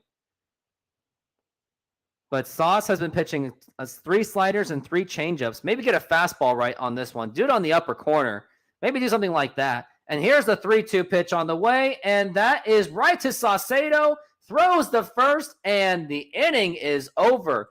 But that wasn't until the Kansas City Royals came back to this game. And now it is only a run game. And we will be back after this commercial break. Modern Exterior Solutions is a fully licensed and insured full-service exterior renovations company serving Seattle and East Side communities. We know that a home is one of your most important possessions. That's why we're committed to providing high-quality, affordable home renovations for each customer's individual budget. We're diverse enough to meet the challenges of any project you put in front of us. Our workmanship minimizes the use of third-party services, and our team works together to meet all your deadlines. Anytime there's a challenge, we work with you to find a solution. We are proud to work with distributors of quality brand products with durable, ample protection from the elements for a variety of applications, including James Hardie siding and trim. Talk with us today about your project's needs, and we can help you solve all the challenges along the way.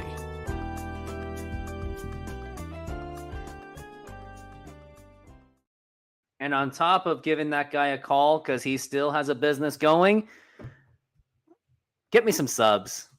Let's get to 650 by the end of the show. If you guys can get me to 650 by the end of the show, I'll give you guys 50 push-ups, and I know they're going to be shitty push-ups. But I'll at least do better, and you guys can tell me to get lower. So I'll do a little bit better this time. So get me to 650, and I'll give you the 50 push-ups.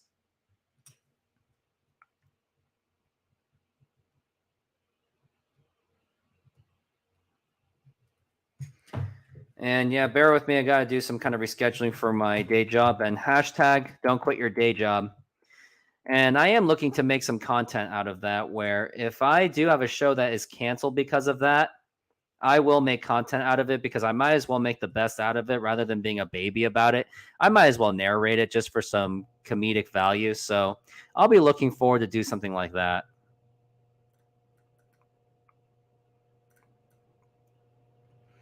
But yeah, I'll go ahead and I'm going to do something like that. So that'll be quite fun. And it looks like they're showing Messi on the commercial. And Josh, you couldn't be right. Mariners with awful bullpen management thanks to our buddy Scott Service. That's all I'm going to say.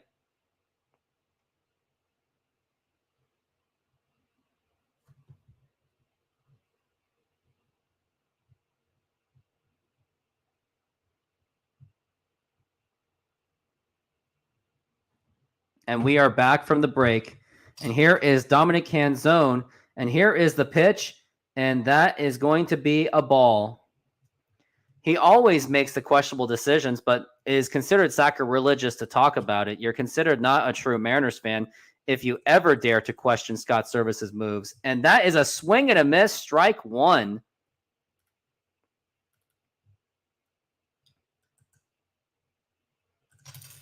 Here's Dominic Canzone. He's got 3 home runs so far. And here's the 1-1 pitch. And that is a foul ball. But hopefully he can get something out of it. And that is thankfully out of play.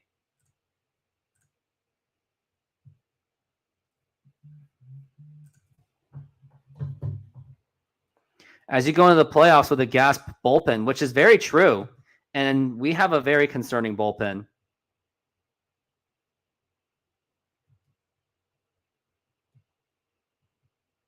And here's the pitch. And that is a ground ball right to the second baseman. And he will be thrown out, unfortunately.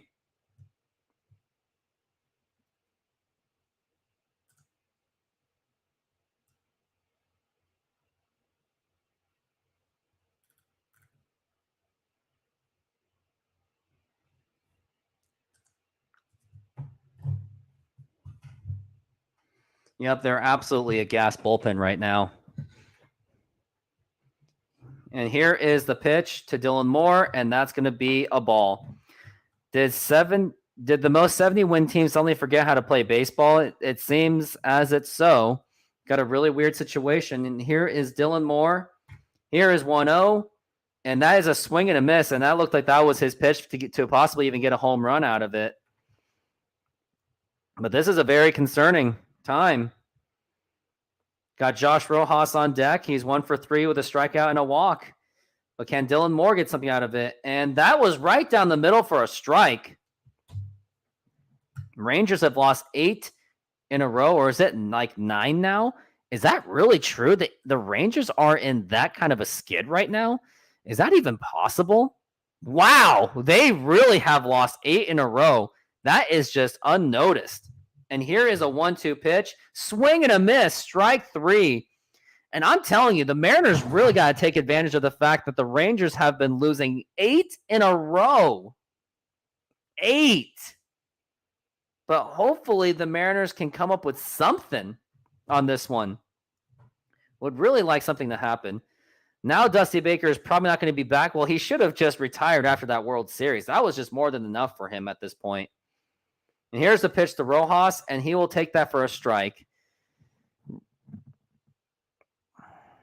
I'm really not liking this whatsoever. But Josh Rojas batting .243 with 2 home runs and 35 RBIs. And here is the 1-0-1 pitch, and that's going to be a strike. That was outside the strike zone, but the umpire's been making the weird calls. We've got 10 pitches in for the bullpen pitcher. He's been pitching very, very well.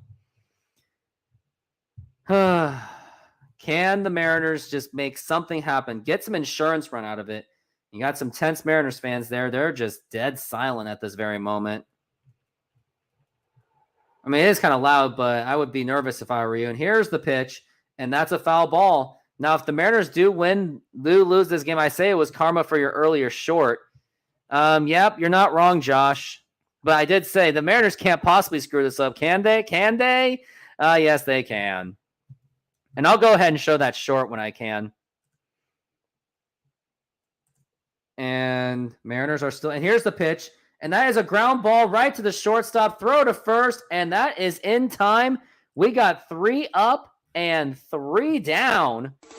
And unfortunately, the Mariners did not come up with any kind of run. Now we're going into 8th inning, and the Mariners are in danger. And here's that YouTube short that I was going to show you guys. And here it is. And I hope you guys enjoy it. And I'm sure some of you Houston fans are going to definitely say it's karma, but here it is. So as of now, it looks like the Houston Astros just choked their lead to the Tigers. The Tigers and the Texas Rangers look like they are on the losing end. Mariners really can't screw this up. Can they? Can they? I think they can. Yep, and that's exactly what I said. There's a daytime hairstyle. I really like these comments. I love this. I love doing this channel, but make me love it more by hitting that subscribe button. Now let me check if I even got any ever since I've been complaining about how many channel subscribers that I don't have. Still stuck at 643. I mean, I'm happy that it's not 640 anymore, but getting 3 was pretty cool. But the lead's not strong enough, I will say. We did lose to them in the start of the second half, so you are right about that. So you're not wrong. But I hope that Saucedo is still pitching on this one. Oh, great. Now you're just burning through your bullpen again. Once Taylor Saucedo got out of that inning, you should have just let him pitch. I'll make 69 burner accounts. Don't worry. Yeah, and I'm sure that YouTube is definitely going to audit that and consider that as fake accounts. Especially those 69 accounts are not even going to show a thing. Yep, Scott is absolutely just wasting his bullpen. And this is why I'm saying that Scott Service, he really should have never won the manager, never even should have been nominated for manager of the year. We're finishing up. I was literally standing there watching games on my phone. It was completely pointless. Scott loves to smoke the bullpen weed. He really does. And that's something that Mariner fans really just don't notice. Like, it's very concerning. And I'm probably going to make a short on it after this game. I'm sure you like my nighttime hairstyle. Well, yeah, thank you very much. Now I got Justin Topa, and that is a foul ball. And that means you're going to have Andres Munoz, and you're not going to be left with much. You're going to be left with Thornton, and then you're going to be left with Luke Weaver, who only made his debut with the Mariners. But I don't feel good about this one at all. And here is the 0-1 pitch on the way, and that is a foul ball. He is currently high off of it, hence his decision-making. They need to have bullpen aces, which they really don't have. And even Apple is really showing it. Andres Munoz, Trent Thornton, and Luke Weaver is all they've got. And that is very concerning. And here's the pitch. And there is a ground ball to J.P. Crawford. This may be a tough one, but he's got it, and that is out for Perez.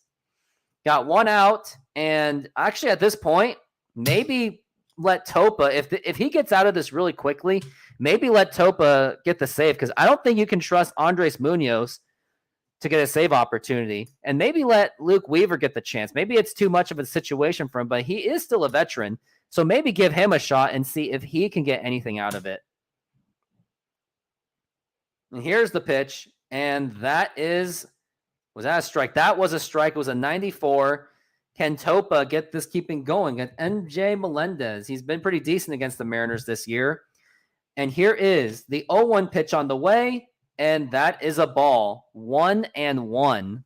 And guys, I am definitely looking to do more of this show. So yeah, let's keep it going as much as we can. Definitely want to get those subscribers going. And here is the 1-1, and that is a ground ball foul. It looks like my game just got paused for the very moment. Trying to get it back to the live as much as possible. Gotta charge my laptop right now. And here is the 1-2 pitch on the way, and that is upstairs for a ball. Yep. This is all they got left in the bullpen, and it's not really going to be much left. And it's going to be a tough series, especially after you burn through this entire bullpen unnecessarily. And now here is the 2-2 pitch on the way, and that is a ground ball, should be playable. Actually, it might not be playable. And Ty France, he barely makes it. And what a play by Ty France, but that was much more stressful than it really was necessary. But they're showing that replay. It was a little dribbling ground ball. Had Ty France, and you barely got there. We all know Scott is going to put out the guy with Ryan Presley choking syndrome. Obviously. Yeah, Logan Gilbert's going to need a huge performance tomorrow. And here's the pitch, and that is a swing and a miss. Like, I wish I could put on my blindfolds, but I really can't, because I have to watch this game at least to have the ability to cover the game unless I can see through it. But even then, that's like not ideal. Here's the pitch and foul ball, strike 2, down to the final strike. And let's get out of this inning. Nelson Velasquez. I can't even say it. 239, 7 home runs, has at least an 864 OPS. They are really, the fans, looks like they are raucous. Yes, they are. And here is the 0-2 pitch, and that is down low for a ball. 1-2, the count. It is top of the 8th inning. He has 11 pitches, and now here is the 1-2 pitch on the way. Strike 3 called, and he gets out of this inning. It was a nice 1-2-3 inning, much of the opposite from the last inning. And this will retire the side, and hopefully the Mariners can come up with any kind of insurance, which would be really nice. But until then, actually, I'm not going to show the Modern commercial because I think that was a jinx. But what an inning that was, unfortunately so. And I think it was last guy who was up bat was Dylan Moore, and now I'm going to get Josh Rojas is going to be up to bat. I wonder what they're showing the commercial for. If that's Papa John's, I'm going to be like, damn, that looks disgusting. I mean, if it's not Papa, it is Applebee's. Oh, they have a nice boneless chicken combo. Sign me up for that. I would like to have something like that. Yeah, I am definitely down for that at some point. So definitely give me that whenever you can. Yeah, that'd be great.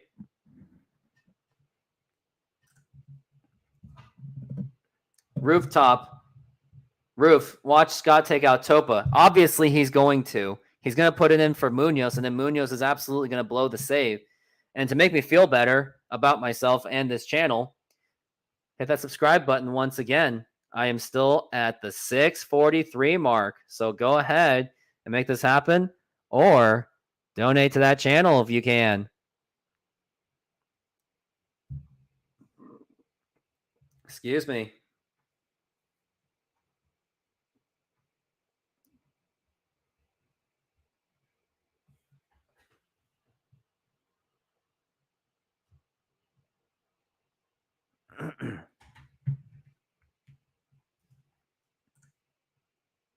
Munoz is absolutely going to blow it.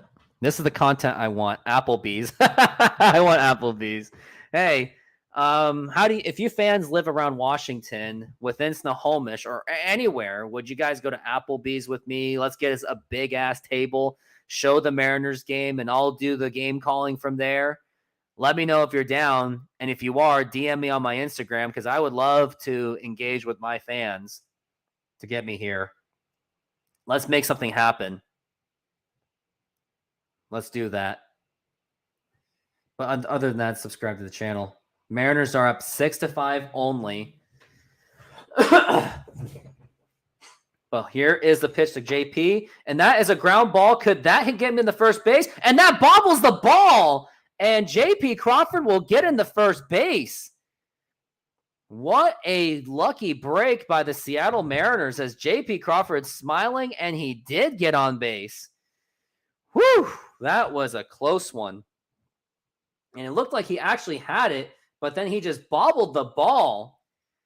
And now we got JP on first, and we got Julio Rodriguez up to bat. But yeah, if you guys want to go to Applebee's with me, let me know. And here is the pitch to Julio Rodriguez. And, he looks like he was going to completely just rock that one. But Julio isn't clutch double play. Yep, he is not a clutch player whatsoever. That's going to be the concern going forward. But other than that, he's been on fire. Batting .280, 21 home runs, and 80 RBIs, 802 OPS. And now here is the 0-1 pitch, and that is a foul ball, 0-2. Yeah, I'll be down to go to Dick's Drive. Yeah. Do you want to go to the one in Bellevue or Seattle, Chris? But yeah, definitely message me whenever you get the opportunity. And yeah, I'll go to Dick's Burger with you guys. And now here is a throw to first, and it gets back in time. But yeah, Chris, DM me if you can, and we'll try to coordinate something. But get a group of your friends to go with me too. And here it is. It is the bottom of the eighth, 0-2. And here is the 0-2 pitch on the way, and it's a foul ball once again. I should do a stream at Twin Peaks.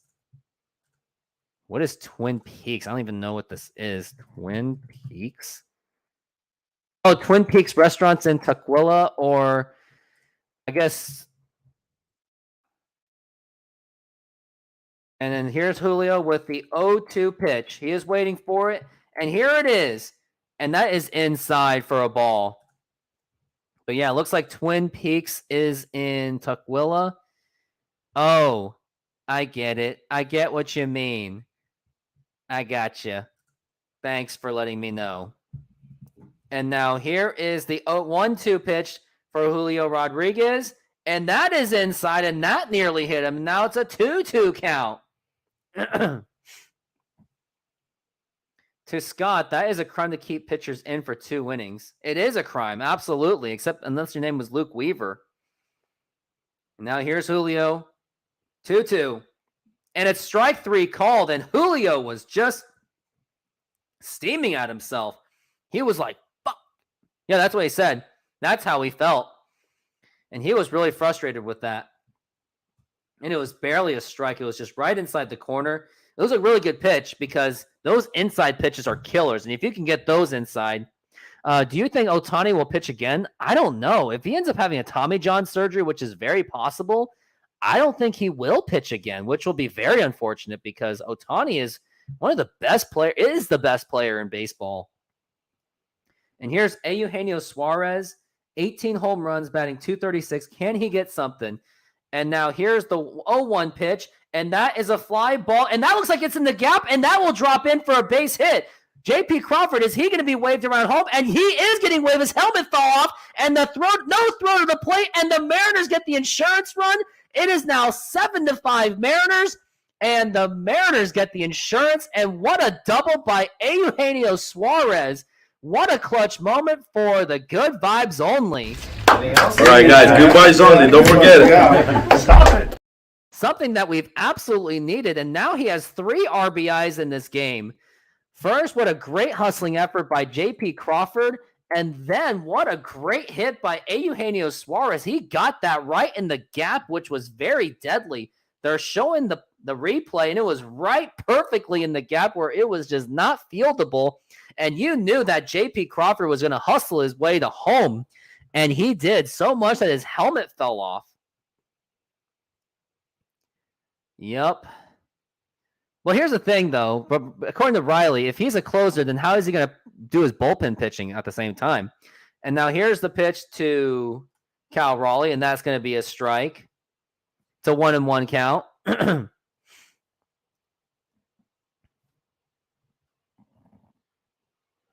It's still 1-1. And also, Texas fans, I'm planning to go to Texas in April. And here is the 1-1, and that is a swing and a miss, strike 2. 1-2 count. And what a pitch that was. But now it's 1-2. But you got to get something. You got to get another run. 7-5 is just not going to be enough. And looks like you got Munoz in the bullpen. Looks like they're going to bring him in as closer, which I'm going to be very nervous about. And he better make good use of his fastball because that splitter is just not working for him whatsoever. And now here is the 1-2 pitch on the way. And that is a ground ball. That's not going to get anything done. The throw to first, and it's in time. And now you got 2 outs. Got Eugenio Suarez at second base, knowing that he can't really run that much. And now I think Ty France is going to be up. And that may be a problem. If Ty France is up, I would be very nervous. And if Ty France is up, I'm going to show that. No, it's Teoscar Hernandez. He is up to the plate right now. Teoscar is 1 for 4 with a double, and he did score a run. He did score as a runner. He's batting .259 with 19 home runs. And now here is the pitch. And that is a swing and a miss, strike 1. 0-1 the count. It is 7-5. Bottom of the 8th inning. And can they get anything done out of this one? Let's get one more run at least to give some kind of cushion for Andres Munoz. And now here's the 0-1, and that is popped up, and that should do it. The right fielder's there, He makes the catch, and that will retire the side. But at least Eugenio Suarez does get something out of it. And looks like Mike is on demand for the show. And looks like he is awaiting me. And Mike, what a nerve-wracking moment it has been, isn't it? Andres Munoz just got called in, so hopefully he's got his stuff tonight. Hopefully he doesn't choke like he did for the Chicago game. Hold on a second. Let me just, I'm not going away, but I'm just fixing something real quickly. I'll do 50 push-ups, Chris, if I can get 650 subs by the end of this show. I'm at 643. Get me to 650, and I'll do 50 push-ups. But none of you guys like me doing push-ups anyway. Mike, do you want me to call? Do you want to call this last inning? So by the way, I want to let everybody know that tonight, think about this. The Mariners are playing a last place team on a Friday night. And normally, Friday night against the last place team, that usually means that we're going to get about, 30 to 35,000 fans.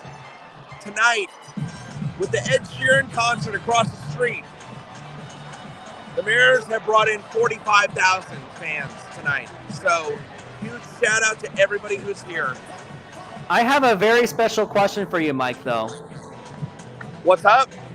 With the amount of traffic that has been occurred thanks to those two events, how many jobs at the Port of Seattle was lost? I have no idea. I don't know. Wait, you don't get this joke, don't you? I get it. I get it. Remember, Softy did that all the time. Remember, like, hey, 10,000 Mariners fans at the game. How many port jobs were lost? Well, here we go. Top of the ninth. We're all set. This is very nerve-wracking. Now I can put on my blindfold for good luck charm, maybe. Yeah, go ahead and put on your damn blindfold. So here we go. Andres Munoz is set. First pitch on the way. And guess what? He put in a slider for a called strike. I've been saying that he needs to not rely on a slider as much. But guess what? Hold on a second.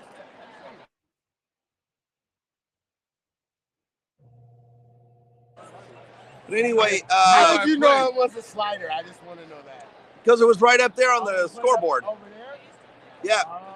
So anyway, it's 1-1 the count. Here we go. As whoa, that was fouled right into the Mariners dugout, and luckily nobody was hit. It was 1-2. Here we go. Andres Munoz is 8 of 11 in save situations. So by the way, I was checking the decibel level here on that hit by Gino in the last inning. And the decibel level got up to 110 on the decibel level. So here we go. Here's 2-2 ground ball. That is going to get through. It's going to get through, and that's a base hit. I'm honestly tempted that if Andres Munoz even gets a save, I'll do 25 push-ups. So my thoughts on Andres Munoz is I don't think he's a closer. I think he's a great setup guy. He's a setup guy. But he's not a closer. He doesn't have the closer mentality.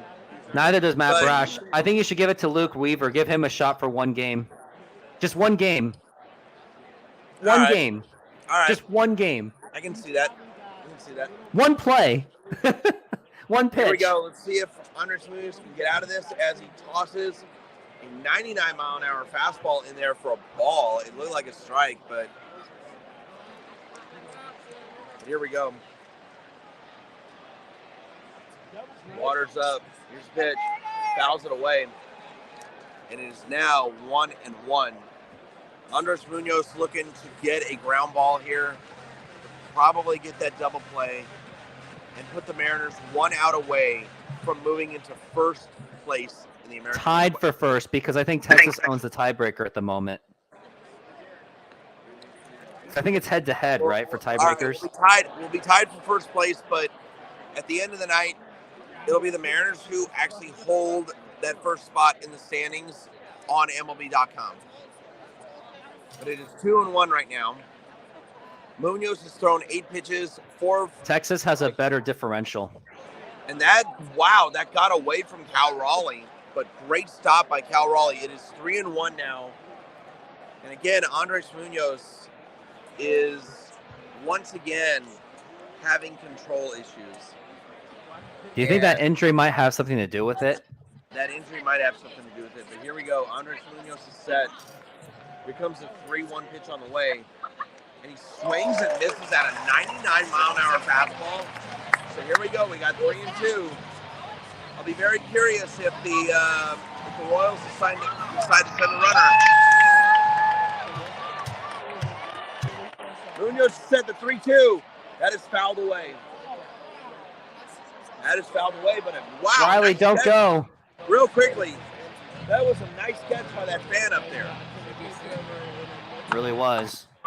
And also, at the end of this game, I'm going to do a post-game show. So, Mike, I'll have to take you off the screen because I want to do one for myself. The pitch, line drive, and Rojas is able to throw out the runner at first. He bobbled the exchange, so no double play on that one. But it was a tricky hop by Rojas. But good on Josh Rojas to stick with it. There's one out. And I'm not going to lie. I'm at 644 subscribers. Thank you very much, guys. Not going to lie. Even though that was not a double play, that was a gigantic first out. So here we go. Andres Munoz is setting the pitch. That is low for a ball. Once again, Andres Munoz going with the slider right there in the first pitch. And I'll be very curious to see if he doesn't throw another one. The 1-0 coming to Isbell, and that is another slider, and it's in for a strike. So I was right on that one. Check out my ticker. Here we go. The crowd's getting into it.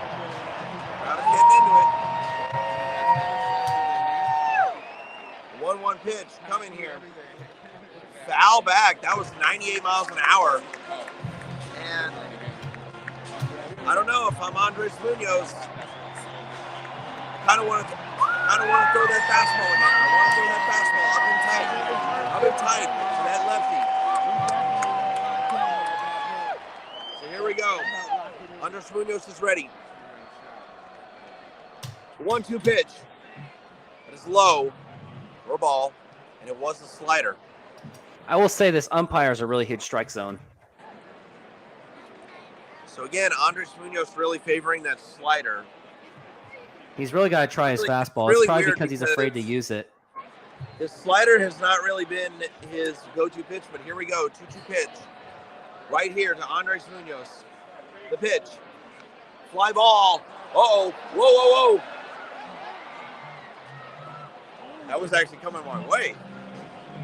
It's coming my way. He made me think that was a home run Ready by that angle.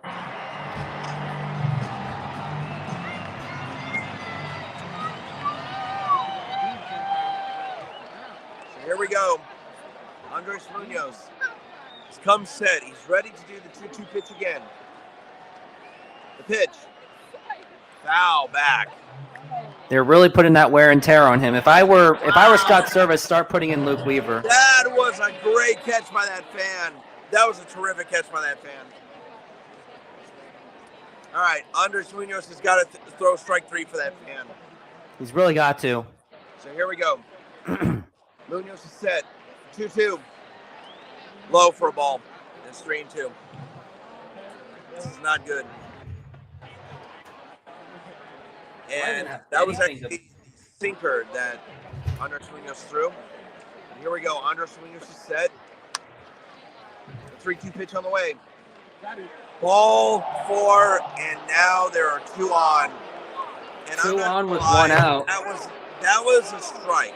It looked like a strike up from here. I don't know what you're seeing on the screen, but it looked like a strike. I am at 2-2 right now with Munoz, so I am severely behind. Apple TV is even worse than Xfinity. Well, the thing about it is that you are watching a stream. I'm live at the game. Yeah, that's the problem. That's probably why if I do a live show, I have to do it on my own if I'm there. Yeah, get cable, dude. I think it's funny because my streams are faster than yours when I do the podcast from home. And I have a better router than you do. So here we go. Here's Mikel Garcia. Munoz really looking to get a ground ball right here. The first pitch. There's the ground ball. And no, that is Suarez. And that is an out. 2 down here. But the runners advanced, didn't they? Here we go. They're 2 down. All right, guys, goodbyes only. Don't forget it. Stop it. Thank you. And here we go. The most difficult hitter in the Royals lineup, Bobby Witt Jr. What's up? And I'm not gonna lie, I'm extremely nervous right now. I would be too. I'm beyond nervous. Because But Eugenio Suarez is They're gonna take the bat. They're gonna take the bat out of Bobby Witt's hands. Bobby Witt. I mean, he's a great hitter, so yeah, you got to do it. They will intentionally walk Bobby Witt Jr. and they will pitch to Duffy. They will pitch to Matt Duffy. And I do like. I will call. say this: Eugenio Suarez is definitely making a case for Gold Glove this year. Not gonna lie, I like that call to walk Bobby Witt Jr. No, I like it too. You got to at least give yourselves a chance to force But them. here we go. Nope. There's gonna be a pinch hitter. It's Freddie Furman, excuse me. So they are pinch hitting. They are pinch hitting one right-handed hitter for another right-handed hitter. So this is very interesting.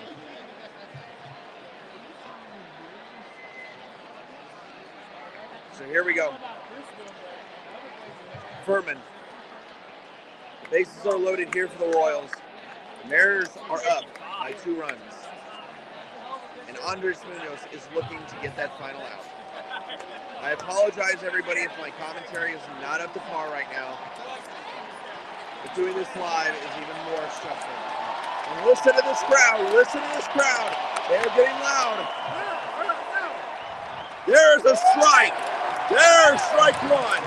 Strike 1. That's all that I think that's what he needs. He needs some noise. Andres Munoz comes set. The 0-1. That is inside for a ball.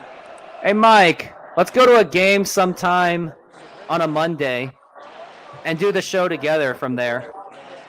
Well, I'm going to the game this Monday. This Monday, so I can't go this Monday. That is fouled. Here we go. 1 and 2. 1 and 2. 1 strike away. Use the fastball. You got to use the fastball. Do it in the upper right-hand corner. Do it there. Here we go. Andres Munoz is set. The 1-2 pitch. And I don't believe it. I can't believe it.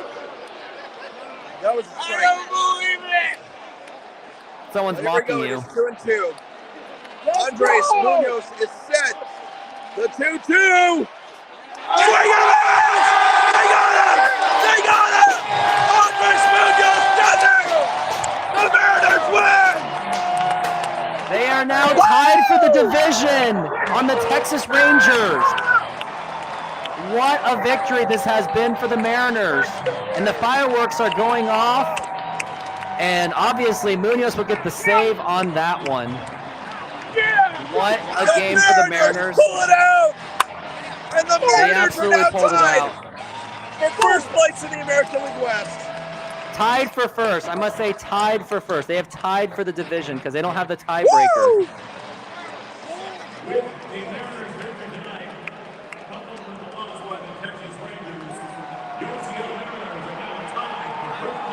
Told ya.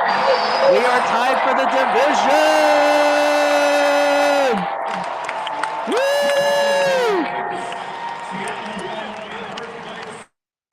Hey, Chad, hit the subscribe button when you can. Wow. I don't know if you guys heard that. And for the first time since August of 2003, the Mariners are in first place. Holy crap, it's been that long? I can see that, but damn. We were always wild card contenders All right, this entire you know what? time. Let's do this post-game show. Let's do this post-game show before the fireworks show starts. Yeah. Let me get my phone ready. But your camera is very laggy. I'll be very honest with you. Sorry about that. Yeah. If you don't mind, I'm probably just gonna do it myself. I'm gonna take you off the camera and then I'll put you back on once I'm done. All right. All right, thanks. So I'm about to do the post-game show in about, you know what? I will show you this counter. I made a new countdown, and this is for other teams.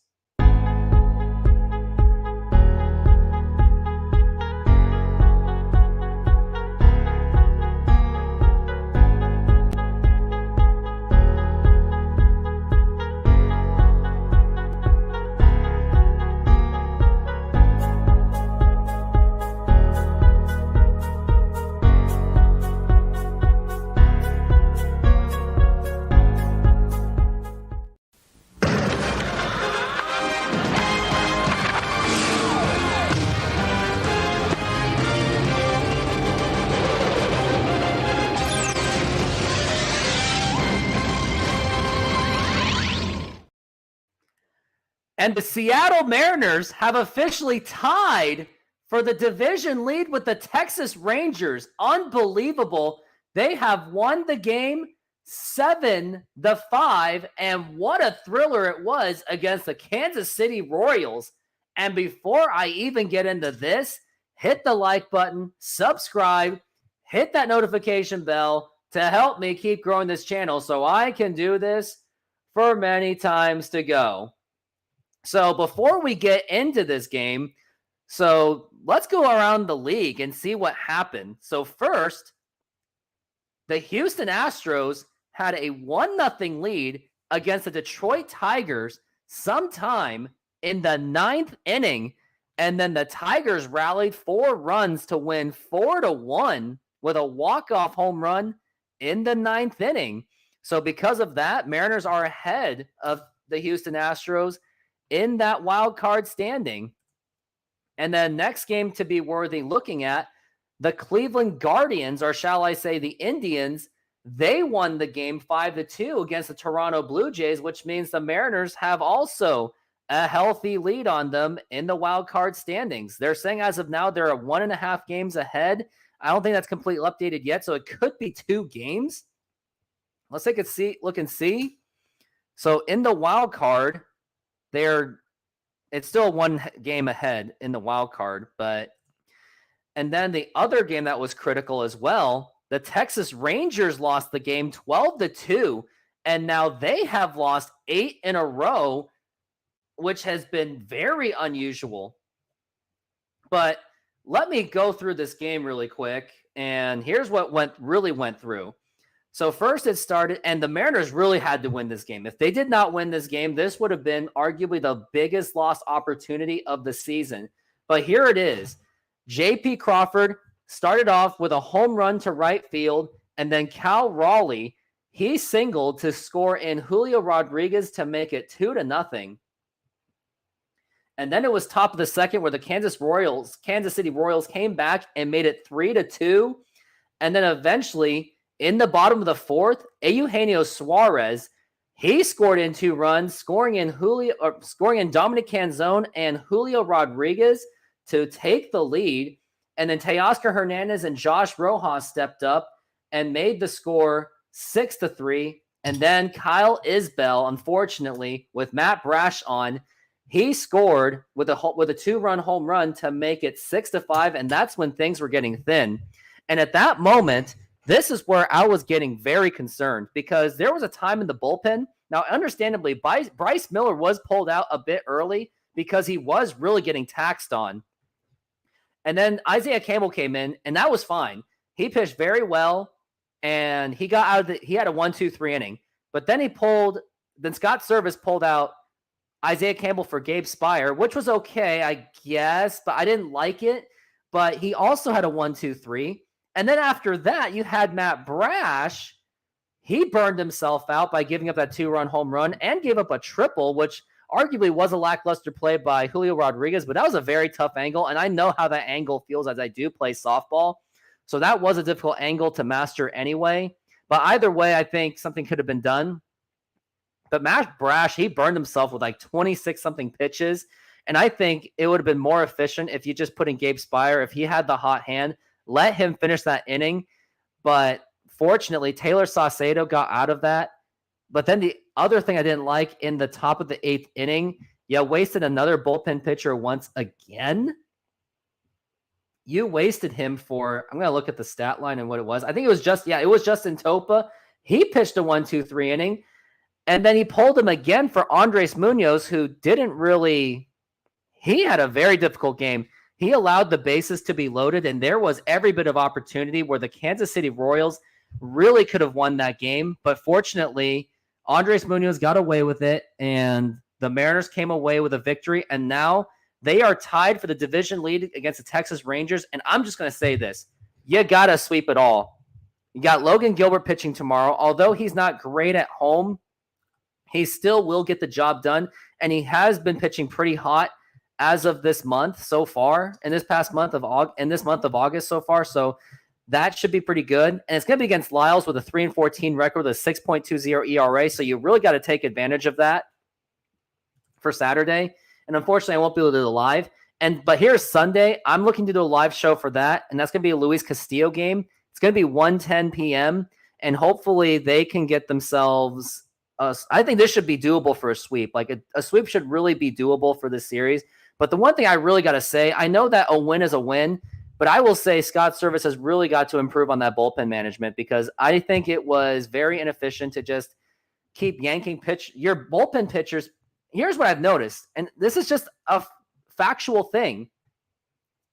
Isaiah Campbell, Justin Topa, and Gabe Spire all pitched 1-2-3 innings, but they were not allowed to pitch one more inning. And the ones that did give up the runs that did pitch quite a bit were Andres Munoz and Matt Brash. Matt Brash did give up the 2 runs. Munoz did get out of it, but it was the bases loaded, which gave me that Bobby Ayala, Heathcliff Slocum feeling. So that is something that they are going to have to consider on the bullpen management. I know that no one wants to admit that the bullpen is problems at times. Like, you can say the offense is the problem, but they've been scoring at least 5 runs. And for anyone that would like to say that they are, quote, the problem, let me show you something in the stat line. So I'm going to go to offense. And when you go to runs scored, so this year so far, they're now 12th in the league. But if you look at the last 7 days, they are now the 3rd best offense by only 1 run. And that may change. They might actually be the best after today. So going forward, like I said, Scott Service, you got to just let the man you just got to let someone pitch at least 2 innings at a time. Not saying do it all the time, but at least do it when someone's hot. So that's good. That's something I would give feedback to Scott Service, and just manage your bullpen better, and you will easily be running away with the division. And I know I said it throughout the entire season that this team was more than capable of winning this division, which they still are, but they really got to buckle it down, make better decisions, and get after it and play up to that level, if not above that level. But we'll have to see how it goes for the rest of the series. Hopefully the Mariners can sweep. And even if they go 2 of 3, maybe that could be a little bit helpful considering the other team's lost. But I would like to gain at least 1 more game, because I do expect the other teams to win those games. So getting a sweep would be very critical, especially when you're playing a team against Kansas City. And then you got Oakland to help close that month. So definitely get the sweep on 2 of those series, but definitely let's get that win tomorrow. But those are my thoughts on the rest on this entire game. That's really all I really had to say. I'd like to say great job by J.P. Crawford with that home run and getting on base on very critical times. Eugenio Suarez, unbelievably with 3 RBIs. He was extremely clutch today. So let's make sure that the Mariners keep it going and just don't look back. And once again, hit that subscribe button, like button, and hit that notification bell, as it does help the algorithm of this channel. And everyone else, have a good night. And let's get Mike back to the show, as I'm going to try to get him back on it.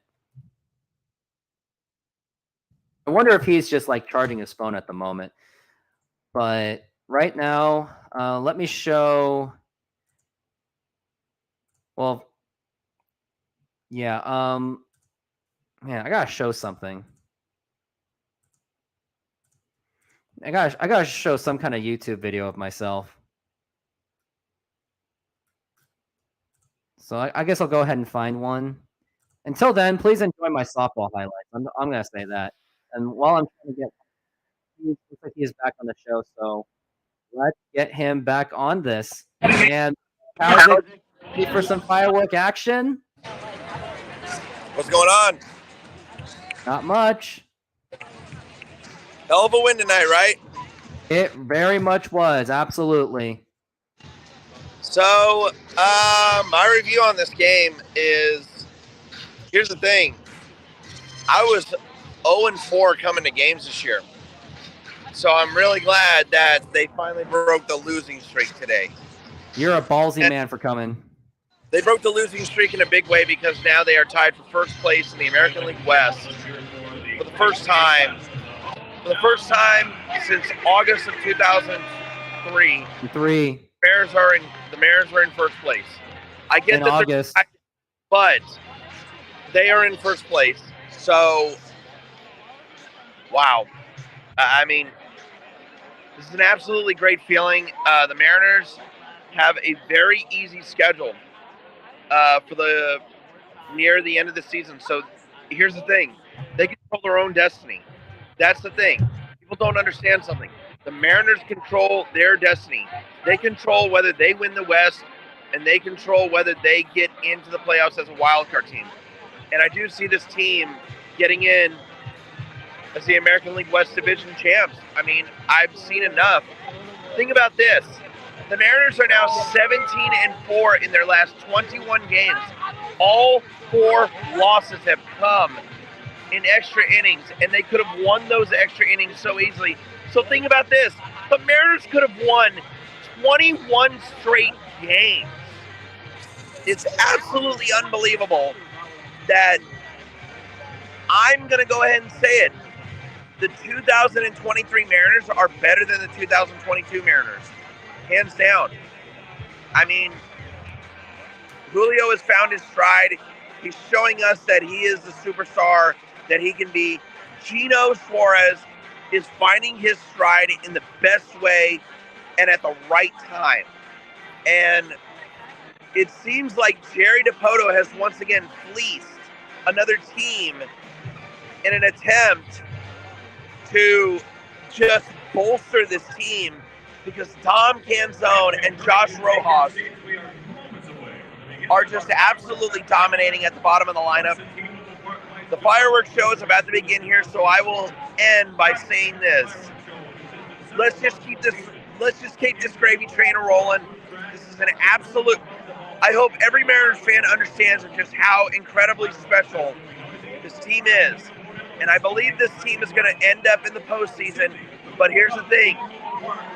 I don't care if we finish as the American League West champions or in the wild card.